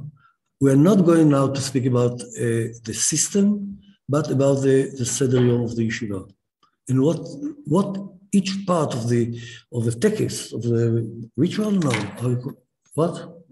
of the ritual, each part of the ritual means to our question, what they keep themselves from, and what they're going to do. This is the most important text. All the others we'll compare, and then we could follow the changing of parts of it and next steps in the history of the Lamdanut between 16th and 17th century. לאחר התפילה, I'm not going to translate it, I think. Okay, I will try, or somebody else here, you can do that better than me. לאחר התפילה היה הולך רב עם תלמידיו. What happened before that was that the rabbi of the community, means Yehuda Mintz in Padova, but it will repeat itself in the two other texts also, teaches his students basically what signed them, that they were the students that got money from the community, and they owed to the community to learn with the rabbi, and the rabbi had to tell them in his own house. And you have to pay attention for that to understand what yeshiva is, what the meaning of the term, okay? Remember, he's moving after the tefillah, after he taught the mesupakim, that is the term that he mentioned, or all the others too. He left his house, then until then, he's the rabbi of the community. But as a Rosh Yeshiva is like many others, as you will discover soon. And he moved to another place. And that's the yeshiva, as Kapsali said. The yeshiva, it's not a huge house in the center of Zichron Meir, but in Bnei Brak, there is a huge yeshiva on the hill, in the top of the hill, in Zichron Meir. It's not, בבית קטן אחד, in small house, in the court of the big synagogue of Padova, and that's what's called yeshiva. Yeshiva, it's not abstract term. Yeshiva, it's small house in the court of the yeshiva. Why it's so important? Because there, in the place, what symbolizes the yeshiva going to be happen soon. Okay? I repeat the sentence. Be careful. לאחר התפילה היה הולך רב עם תלמידיו, הולך, בבית אחד קטן, in small house, in the court, in the synagogue court. That's the place that we call yeshiva. That's unicum. It appears only here, but he's right. That we'll see soon. והיו סביב, I believe that it's only one סביב. It's my fault. והיו סביב הבית הקטן, the small house in the court, כיסאות ושמחות של עץ. בבית around there are circle of כיסאות and standers, כיסא and place to put books. A book, sorry. Pay attention for that. סביב הבית, now we are organizing the scene, the arena, the במה. סביב הבית כיסאות ושמחות של עץ, שמה ישבו כיסאות למשפט התלמוד. That's the place, that's the most important thing. משפט התלמוד will happen here. Okay? Very dramatic, fits to Italian Jew like Eliyahu Kapsali. He's not Italian, but he's Italian, although he grew up in Crete. And then, היו מתקבצים יתר הרבנים והלומדים עם תלמידיהם. And then, astonishing enough, there are more rabbanim, not the rabbi of the community. Many people around the community have to come to the Rabbanim, rabbis, lomdim. What does it mean, lomdim? Not students, scholars that teach students, and other scholars, besides the Rabbanim, the rabbis that have the Yorei Yadin Yadin, they are lomdim, intellectuals, let's call them, that they have students by themselves, by their own, and then they have to come with their students to the place of the yeshiva, and then the only thing that made the rabbi important in the learning of the Talmud, that's the ritual of the class that you are going to follow it now. ואז היו מתקבצים יתר הרבנים once a day, after the service, the shacharit, all the people who teach students Talmud or something, they have the right, the community let them to teach in the students Talmud, especially Talmud, has to come to the yeshiva when the rabbi going to give the class that give him, not give him, mevate, sorry? Express his authority about all the others. Thanks. ואז היו מתקבצים יתר הרבנים והלומדים מתלמידיהם, and then now starts the פלפול. Not the פלפול, the שיעור פלפול, the class. And the rabbis start to ask questions, kushia.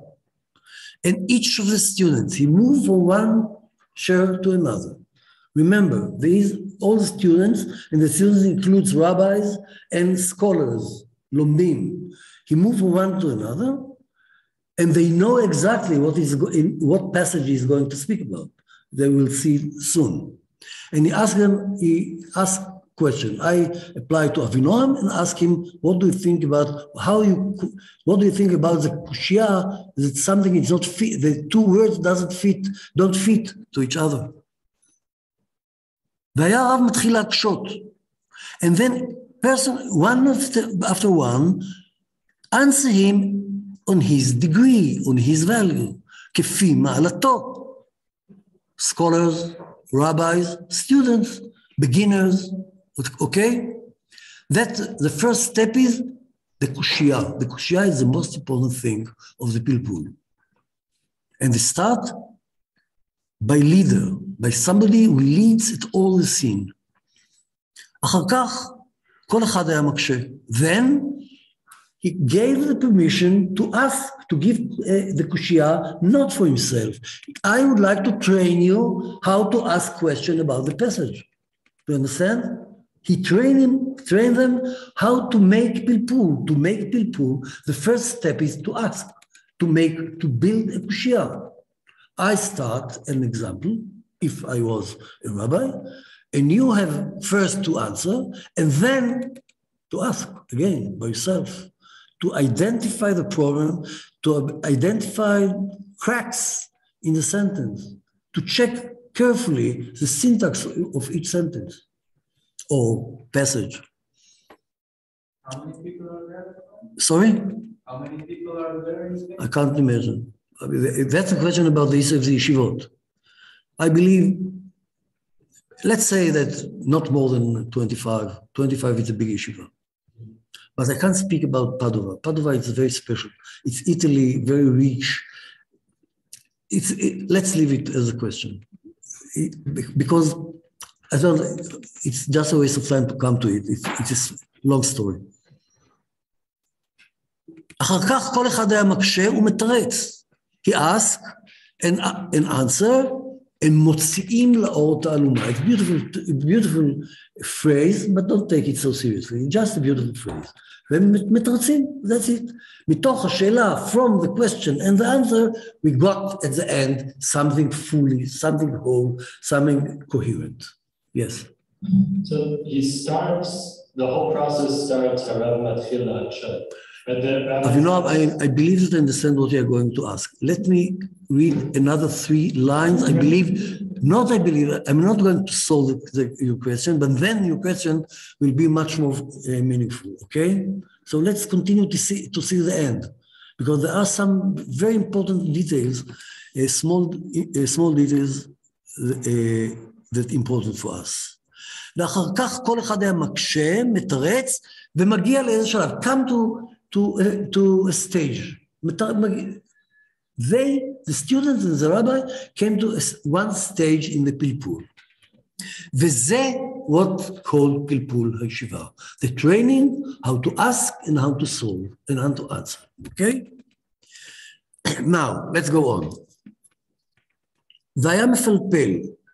כל אחד עם בן זוגו. מפלפל עזרא, it's not to make kvetch from sentences, it's just to ask about the syntax and to find a rational answer to that. That's it. זה הפלפול.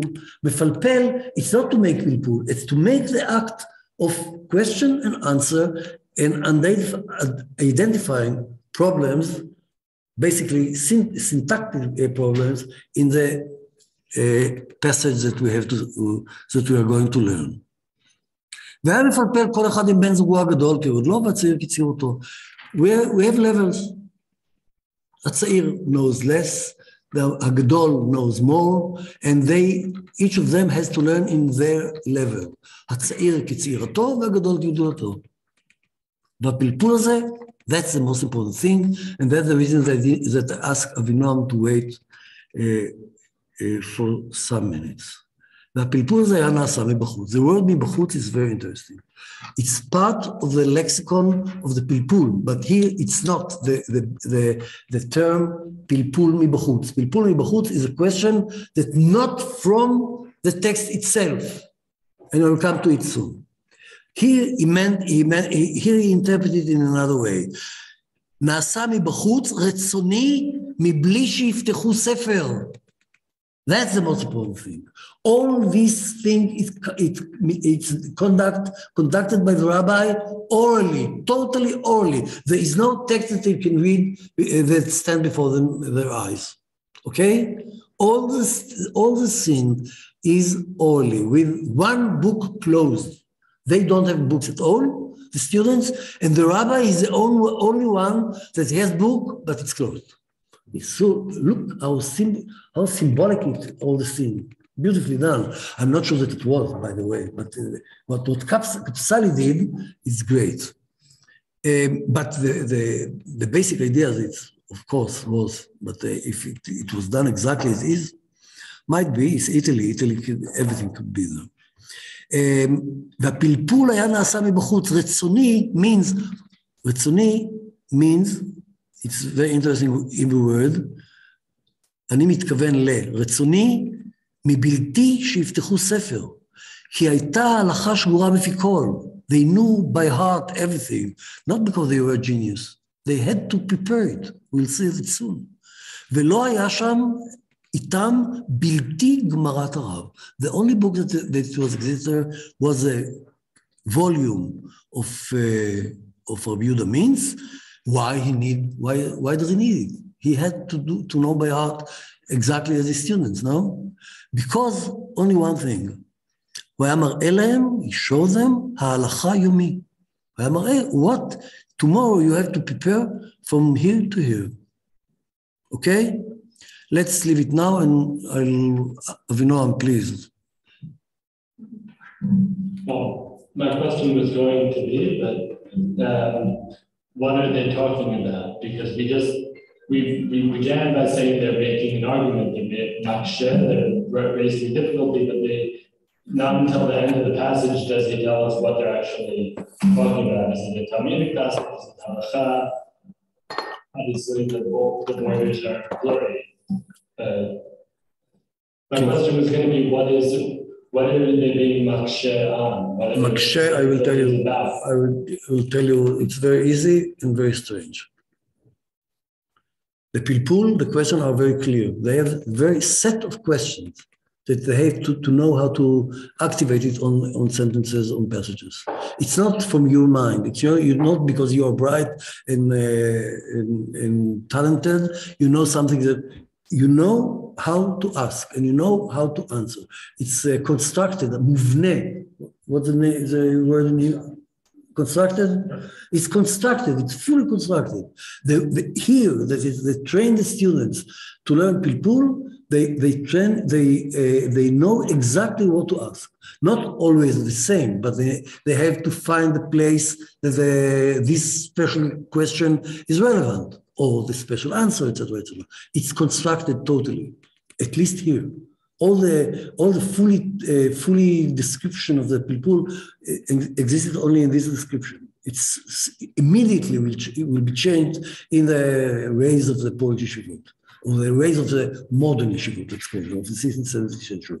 But this is the most important thing, because here was the base of the interpretation of the Talmud, not as a halakha at all. It doesn't say anything to the halakha, okay? That's from many respects, that's the beginning of the interpretation, the Ashkenazic or European interpretation of the Talmud, the hermeneutics, let's say it, as we called it in the title of our workshop. I said it, but I must add one sentence that I'm not sure that everybody here will understand it fully. Don't think that if they didn't know the older tradition, the Spanish tradition of interpretation, not of the Pilpul, of Confronton, but the basic learning of Talmud since the 14th century, that came from the Beit Midrash of Nachmanides. He was end of 13th century, but Rashba, Rabbeinu Nissim, Haran, and Ritba, Rabbi Yom Tov El-Shavili, the three great students of this highly important interpretation of the Talmud in the Iberian Peninsula, they knew that. But we speak now one stage up on that, one step more. The dialogue that we conducted here around the Pilpul, they knew it. I don't know how much they used all the Spanish. There is no way to ignore it. If somebody would like to know, then if you would like to know what they knew and what they didn't, I recommended warmly to go, I don't remember exactly the Mar'eh Makom, to papers that were written by somebody you never heard the name, Israel Tashma, of course, that one of the most important papers about this issue, that he just wrote a bibliographical paper when each book was published first, of the Rishonim. סדר הדפסתם של ספרי הראשונים. He did in this technical paper, he changed all our mind about the learning of Rishonim ואחרונים in early modernity, and even more, until the 18th century. And there is something, many things highly interesting that I will look at it later. Okay? No, I'm not sure that I will come to it, sorry. Let's continue. Sorry? You are Eliav. Thank you. Can I just ask you to clarify? So when the Rosh Yeshiva opens the book at the end, is that the Talmud? Yes, of Tractate. It is. Tractate of Talmud. But I believe that you like to ask if when the Talmud, if it's after the printing of Talmud. That too. Okay, I will answer you soon. Just a moment. Let me. Okay. What people did before the printing of the Talmud? They didn't learn Talmud? That's the question. Okay. I will come to it. I thought I was speaking about it tomorrow, but since it's very important here, I will answer you soon. Okay? But let's finish to look at the whole ritual from the beginning to the end, but it's very important for us. ואז the book it's closed, because all the people knew the halacha by heart, not because they were highly scholarly figures, just because they had to prepare themselves to the class, and it was forbidden to open the text. שגורה בפי כל, ולא הייתה שם בלתי, the only book that was existed there, not they had, although they have סמוכות של עץ, what we call now standardim, עמודים, they didn't let them to bring the books into the yeshiva, into the small house in the court of the big synagogue. Now let's go on. והיו יושבים שמה בישיבה, that's the most important issue from my point of view, to the issue that we are going to speak about. והיו יושבים שם בישיבה כשעה אחת פחות או יותר, כפי פלפולו לצורך ההלכה. All these very detailed scene took only 1 hour, not 60 minutes and etc. 1 hour, 1 unit of time, quite short, as you can guess, because we have 12 hours from 2. So quite short, and the most important thing, not if it was short or long, but it was restricted. It was restricted time for the class, and he mentioned it. And that's important. It's not, he doesn't say it by chance. It's very, very טוב. We'll come to it soon, let's finish this passage. והיו יושבים שם בישיבה כשעה אחת פחות או יותר, כפי פלפולו, the borders of the time, it's according of the class of the ראש ישיבה, of the כפי פלפולו וצורך הלכה. הלכה in this meaning, it's not הלכה. It's not decision. Halacha here, it's the learning of the page, it's halacha. That's the name in this time. Halacha, it's just to learn the Gemara, Perush, Tosfot. Okay? So the time for this special class were done by two criteria. One is what he needs. Yes. Yes, one small question. Just a moment, let me finish the sentence. By 2 criteria, one is the text, the class, the class made, given by the rabbi, and the page. They have to finish the sugya, not the page. They have to finish the sugya and the vote, the saying of the rabbi. That's it. Ido. And the halacha seems to me to be the textual unit, what you call now the sugya, right? Yes, yes. Okay. And then let's finish the next 3 lines, and I will come back to it soon.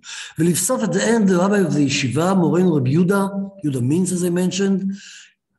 Then at the end, after everything was done, he opened the book, הוא פותח ספרו, and show them, עד אנה יעיינו ההלכה ולא יוסיפו ולא יגרעו ממנו. הוא יראה, you will show them exactly the line that we will start the class tomorrow. He will show them exactly the place that we will finish tomorrow, and then מראה להם עד אנה יעיינו ההלכה ולא יוסיפו ולא יגרעו ממנו. לאחר מכן, everything come to its end, like שיטפון בים, that the waves go back to the גאות ושפל. לאחר מכן היו קמים ובאים בבתיהם, everything was taking apart, all the units that with the head of the rabbi and all the rabbis, the other rabbis and scholars and students are the same. They ask question and answer the question like it's something liminal, as Turner likes to say, and I don't like the word, we use them in everything. But here, that's exactly the story. There is no dargot, there is no stages. There is one that leads all the scene, and all the others are the same in the play of answer and ask. Okay? All the rabbis, all the students, הצעיר כצעירתו, הגדול כגדולתו, but all of them are in the same situation, the same scene. And then he showed them, עד אנה יעיינו ההלכה ולא יוסיפו ולא יגרעו ממנו. After that they raise and go to the houses, and then go back to everyday life. They teaches, לומד כל אחד מהרבנים עם תלמידיו. Each of them continue to teach his students until tomorrow. Then they have to go back to the yeshiva, and the rabbi has to give his שיעור פלפול הישיבה, כן? That's the term that he used. וכמו כן היה עושה ראש הישיבה. ראש הישיבה himself, he is ראש הישיבה only for an hour. He go back to his house and continue to teach his students exactly as all the others. Okay? What I like to take from here is some points, until if you wish to point out points from this beautiful and astonishing text. Somebody would like to, Asaf. Question of your claim is partly that the pilpul differs from the other sections, the other zmanim or the other. Absolutely.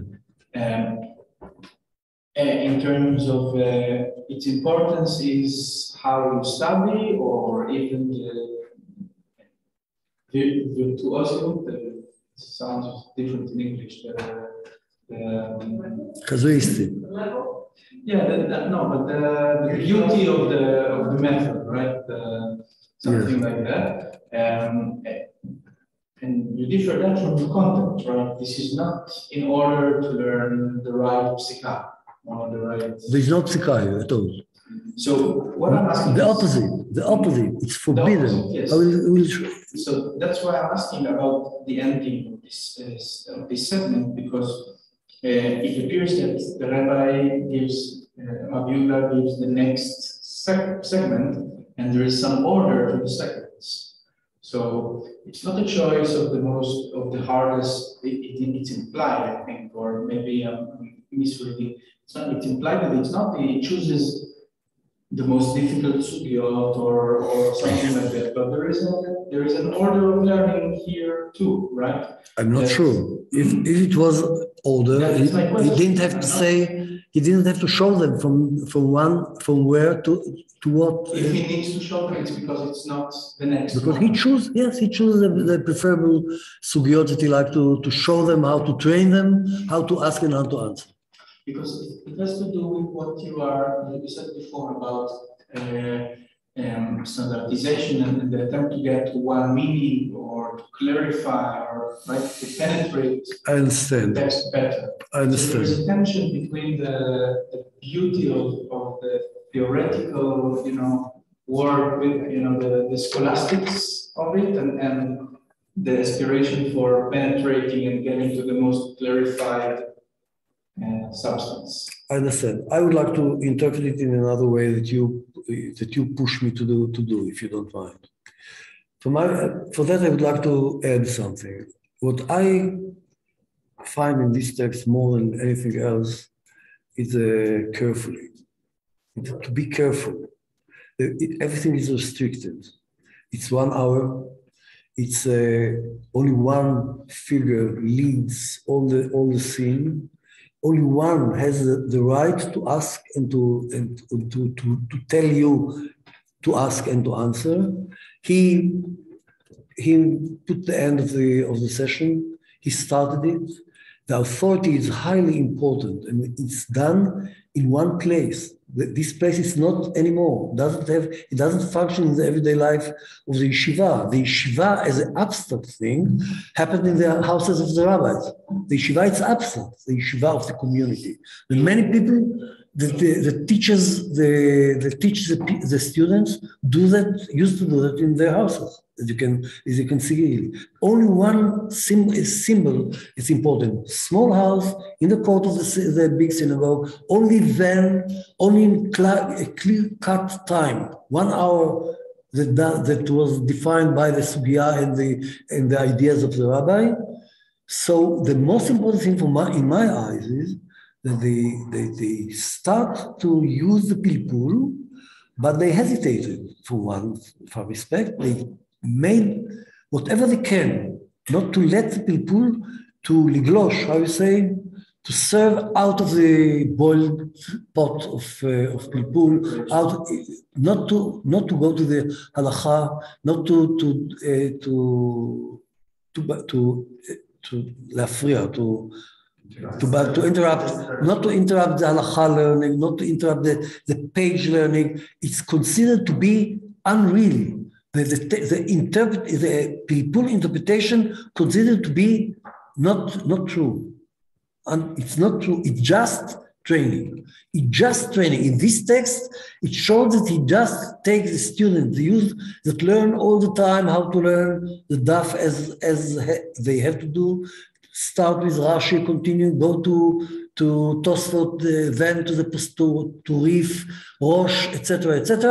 Then go to the other class of Poskim, take the Arba Turim and learn the Sugyot not according to the daf, but according to the issues, Hilchot Melicha, Hilchot Shabbat, etc. And then appears something without any form. It's not clear what they are going to do with it. That's the reason that closed it in very clear-cut borders. It's restricted. It's highly restricted. Only one has the permission to do that, the rabbi of the community. Only the time is only 1 hour a day. No one has the right to do that. They go to there and go back, then they continue the everyday life, the Seder Yom. So the zehirut, the careful, just a moment. To be careful is the most important thing in this passage. I have to choose. If one needs to prepare for that, and everyone, the Rav gives them the sugya for tomorrow, and everyone goes, and all the homes people prepare, then it's not only that 1 hour. There's much work being done to prepare for the next hour tomorrow, meaning that it occupies much more than the itinerary. The work will take, but what he called Pilpul Yeshiva, the institution that called Pilpul Yeshiva, it's totally restricted. He is the only one that has permission. The students has to come in fixed hour, to leave in fixed hour, and then to go prepare everything. You can do that, but basically it's not a Pilpul. When they prepare, prepare themselves to ask what question I can ask about this sentence in the rules of Pilpul. It's not Pilpul. It's just to learn how to, like shiur neiga, like driving lesson, but it's not a neiga. Yes. So I'm just very interested in this whole processes of foreign discourse that I'm posing on this material, but I'm trying to think of this practice occurring against the backdrop of debates about sort of Kabbalah and esoteric content of the Jewish tradition, and what this seems almost, what's happening is that it's rendering the study of the Talmud into almost a substitute collected esoteric practice, whereby there's this initiation that's ensconced within the very closed boundaries of what kind of the boundaries of authority that the rabbi is putting forward, almost directing all of, hesitant to call it esoteric energy, in a sense, into the Talmud and away from this dangerous mysticism or Kabbalah in effect. And so I'm wondering what's the relationship in this time and place where this text is written towards debates regarding the status of Kabbalah and sort of esoteric wisdom. Look, I agree with you. It's a very good question, another question. I will tell you something. I don't like to emphasize, well, we can enlarge the story of disputations, the vikuchim and dialogues like that to many directions. Right. First of all, the disputation itself, it was an institution in the university. In the university, it was they organized a disputation between students about many things. It's something close to this situation, but we can't cut it from the context of halacha, that they, although they are students, they are very munchei kivun. They have very clear direction. They have to become poskim. They have to learn how to conduct learning of daf gemara, etc., etc. And they come up with this. The institution of the universities were not. It could be about anything, about everything. There is no institution like that in the yeshiva. Or if there were, that's not part of it. That's training of learning. It's absolutely training. The problem of this training is that they have results. They have results. They are totzaot. They have fruits from this, and they don't like to give any ma'amad, any status.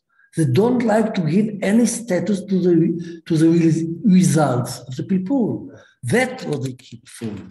They keep from. They might be that tomorrow I will come to it again. I'm not sure. that it's forbidden to write Pilpul. It's forbidden to write Pilpul. Is that clear? Although I showed you the copy of Pilpul later, by the way, it's 17th century. You know, we have to be careful to look all these phenomena are oral, but we can't forget that it's not all the time that we have the printing press works, and they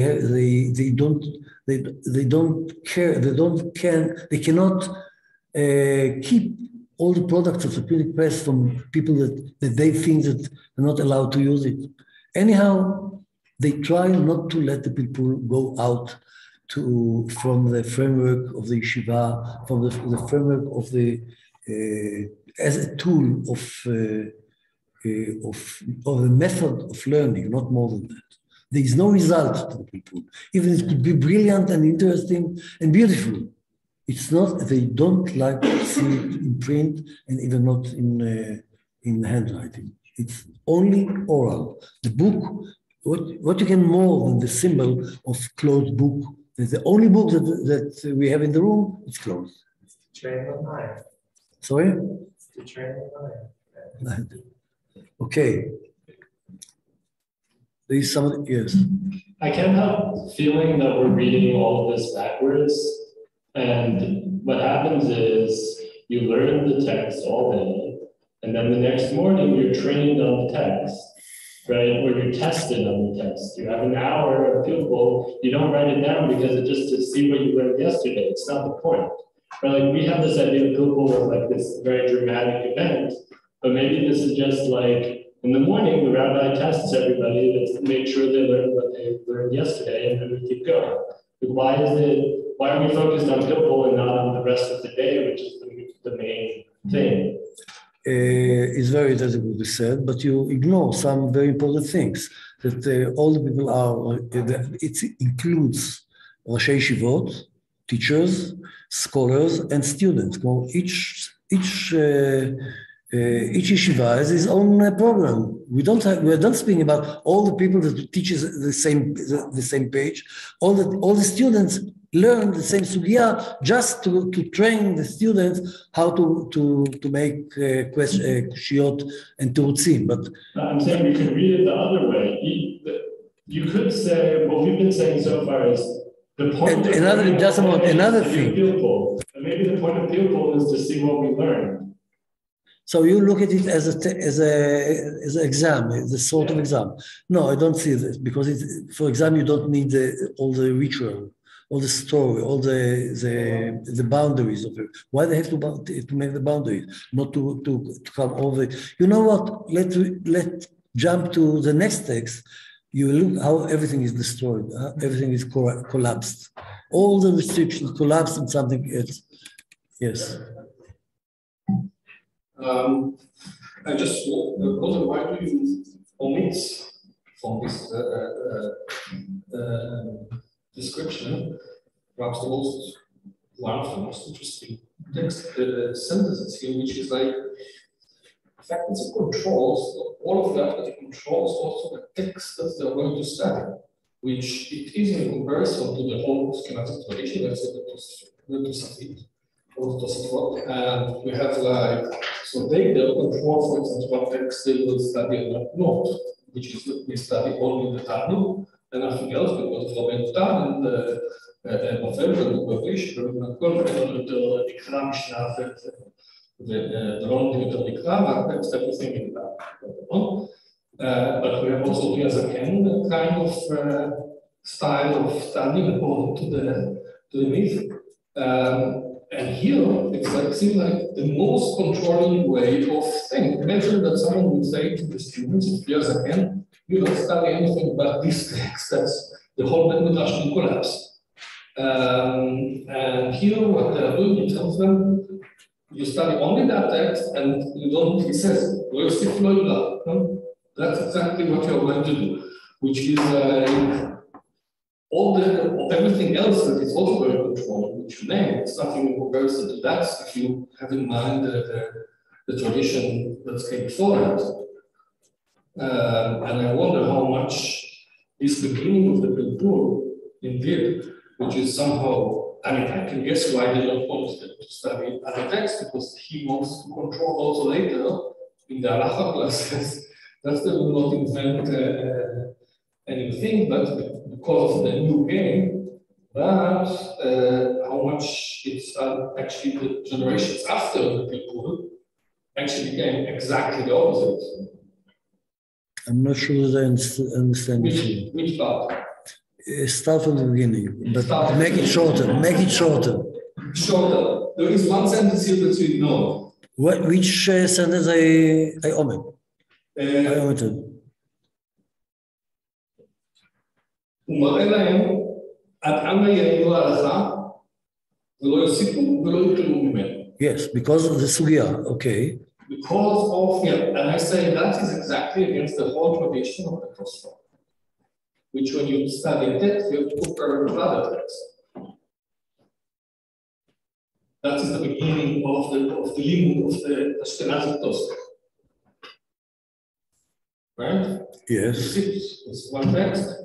The myth of yes, but all the restrictions, all the boundaries they put, you can't find it in the Seder Yom of Yeshiva. That made that what he said here. That I'm going to add something. There's no guf rishon here, but if we look at it as something new. But it's not new. I believe that some decades before they started. But here it's this yeshiva fame, the fame of the yeshiva that is Pilpul Yeshiva. I agree with you that the way he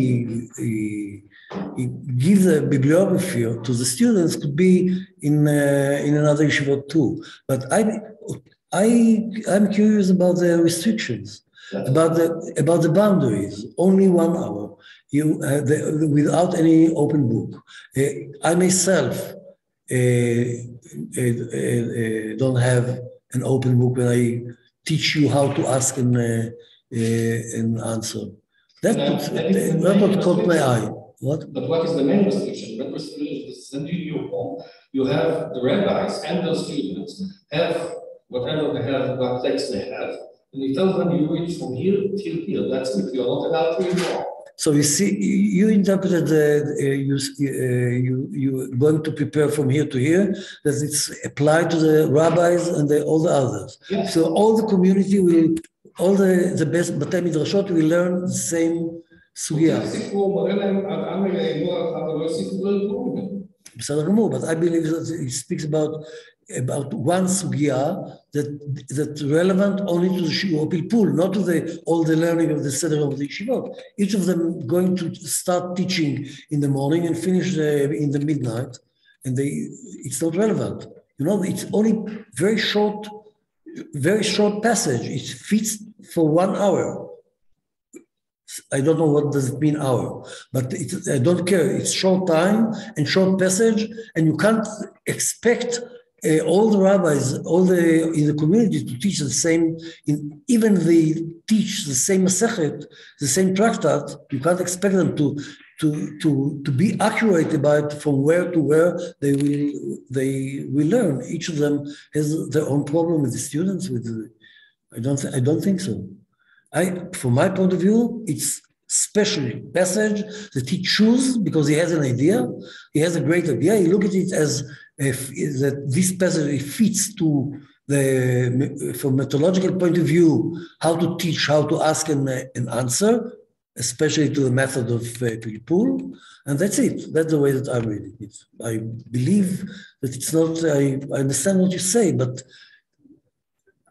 look, the Shiur of Pilpul, it's very special. It's continued to be there even in the end of the 17th century, all over the Ashkenazic realm. But let's move to another one. I agree with you. No, I don't. I think that, no, absolutely not. I think that that's the only interpretation that it's relevant, but you can argue. Okay? Sorry? Is there time for one more comment to this What happened? I don't understand. Okay. Macron. Just press OK. Where should I עמוד find התורה, את זה it? אנחנו צריכים. No.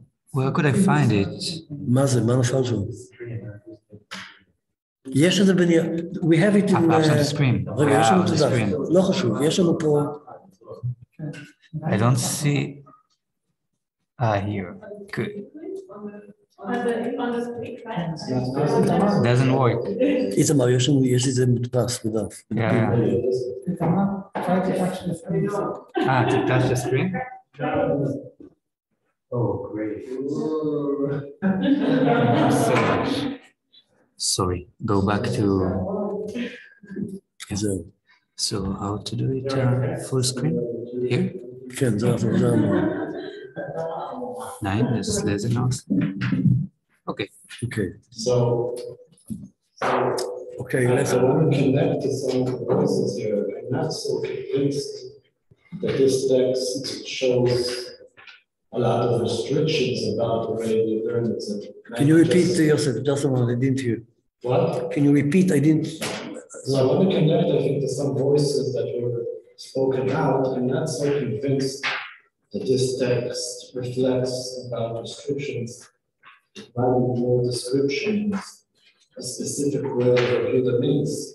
But there's two words in this text that I think might show a different way of reading. So it says here, והיו יושבים שם בישיבה כשעה אחת פחות או יותר, כפי פלפולו וצורך ההלכה. So these two words put connection between what you're doing to the purpose. So I see here that the pilpul is not something restricted, it's something that's supporting the halakha.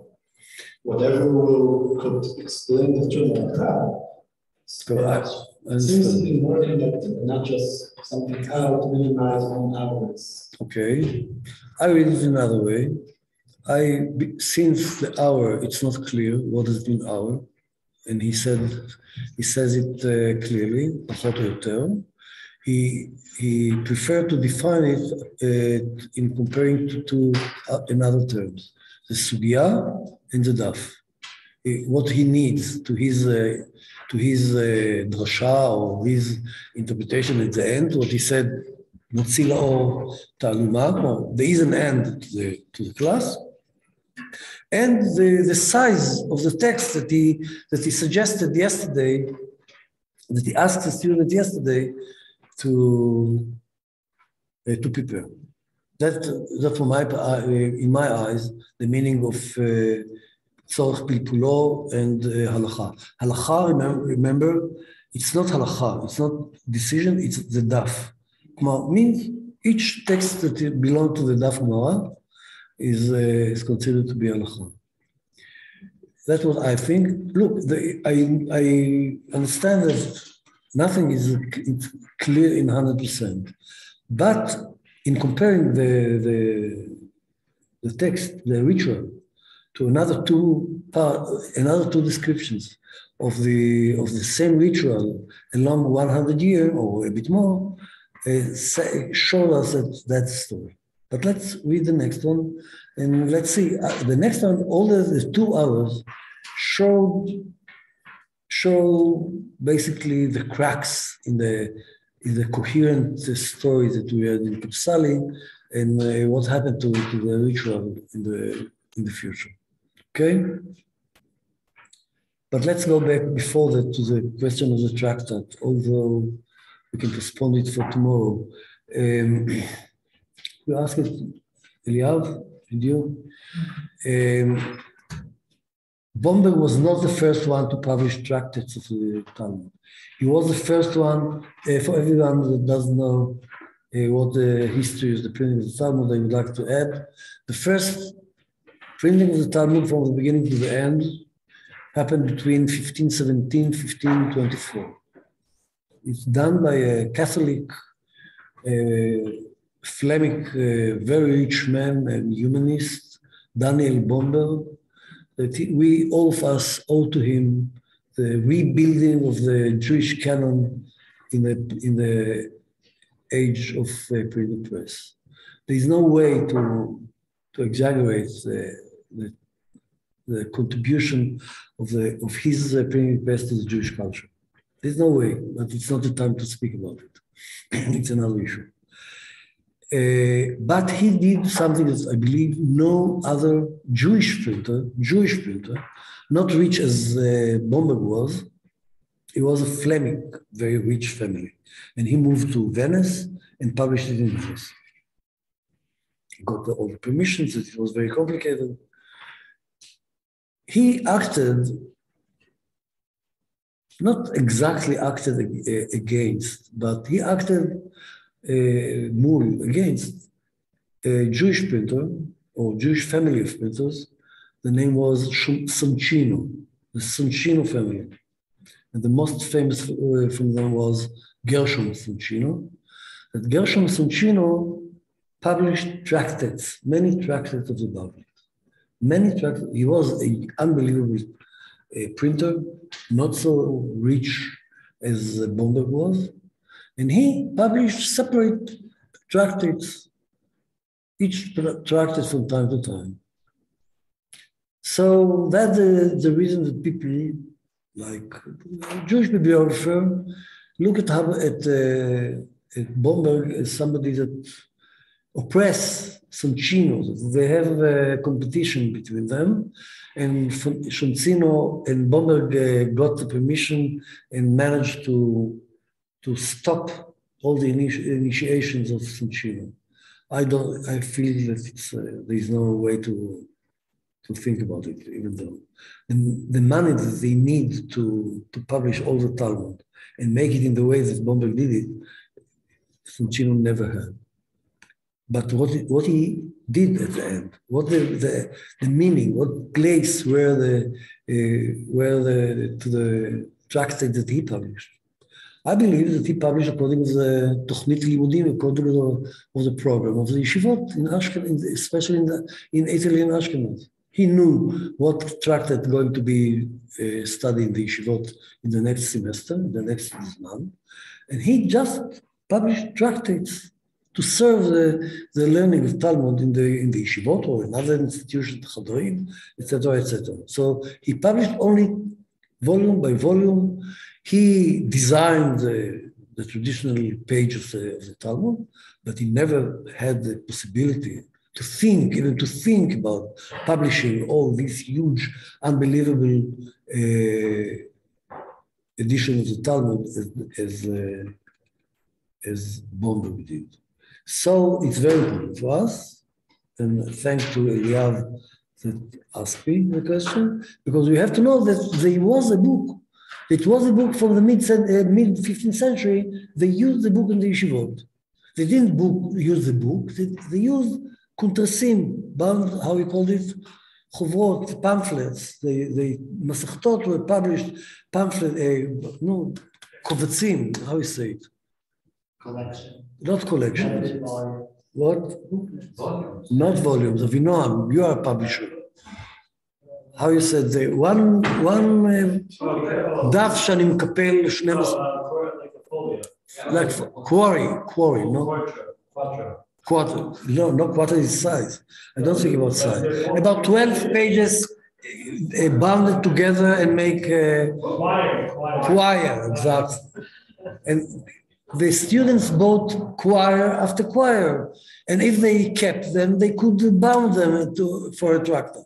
That's the reason we have only few. But to think about all the 20 volumes with all the interpretation, with the interpretation of the Mishnah, with Rambam and the Kitzur Halachot of Tosfot, etc., that Bomberg added to his edition, there's no way to think about it. Yes? Maybe this takes us away from the actual discussion, but why did this Bomberg person, why did he do this? Let's do that tomorrow. Okay. I'm going to dedicate, we have another 4 parts of our meetings. One of them will be dedicated to the meaning of the printing of the Talmud, not from a biographical point of view. I'm not going to speak about how beautiful was it, but what it did to the lamdanut, what the meaning of the new phenomenon in the Jewish library is a full Talmud from the beginning to the end. Yes, but do you know anything about the motivation of Omer to do this? Or no? Yes, but this is a question of Christian Hebraism. It's not the issue of this workshop. Mhm. This is absolutely issue of Christian Hebraism.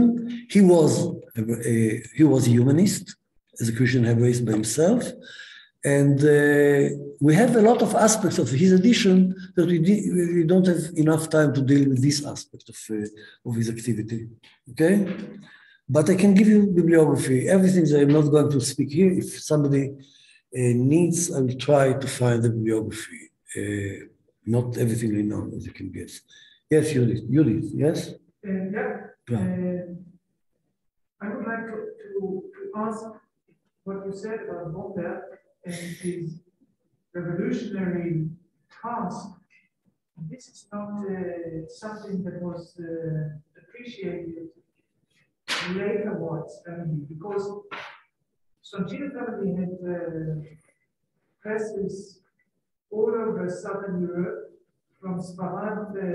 Not in the same time, Judith. Not at the same time, but his brothers, sons, nephews, and so on.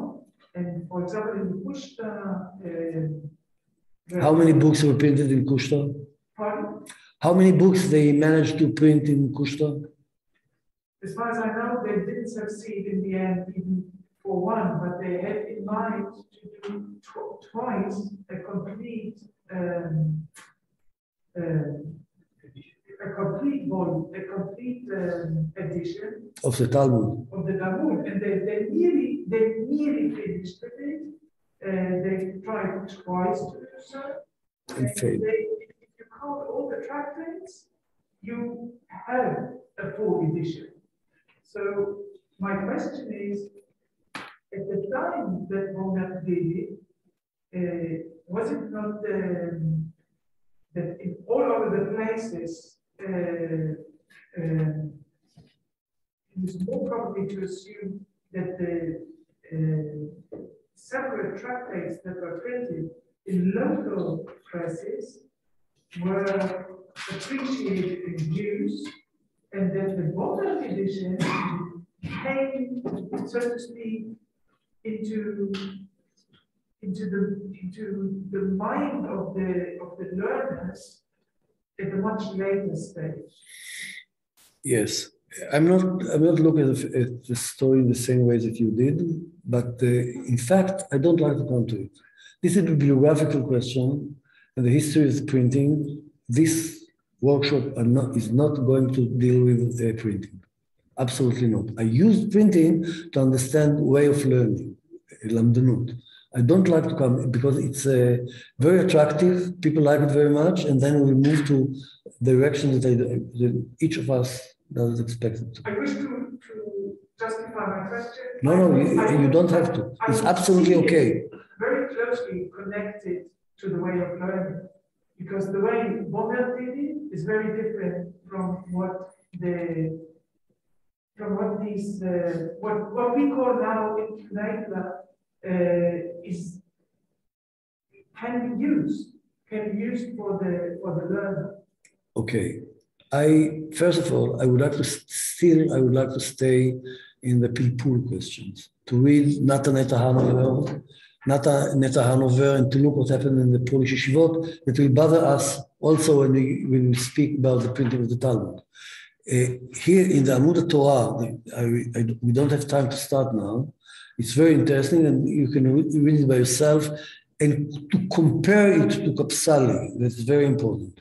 And to look at it as a next stage, not just to compare, but to look at it at the next stage. Then you will discover the next trends in the lamdanut, in the Polish yeshivot.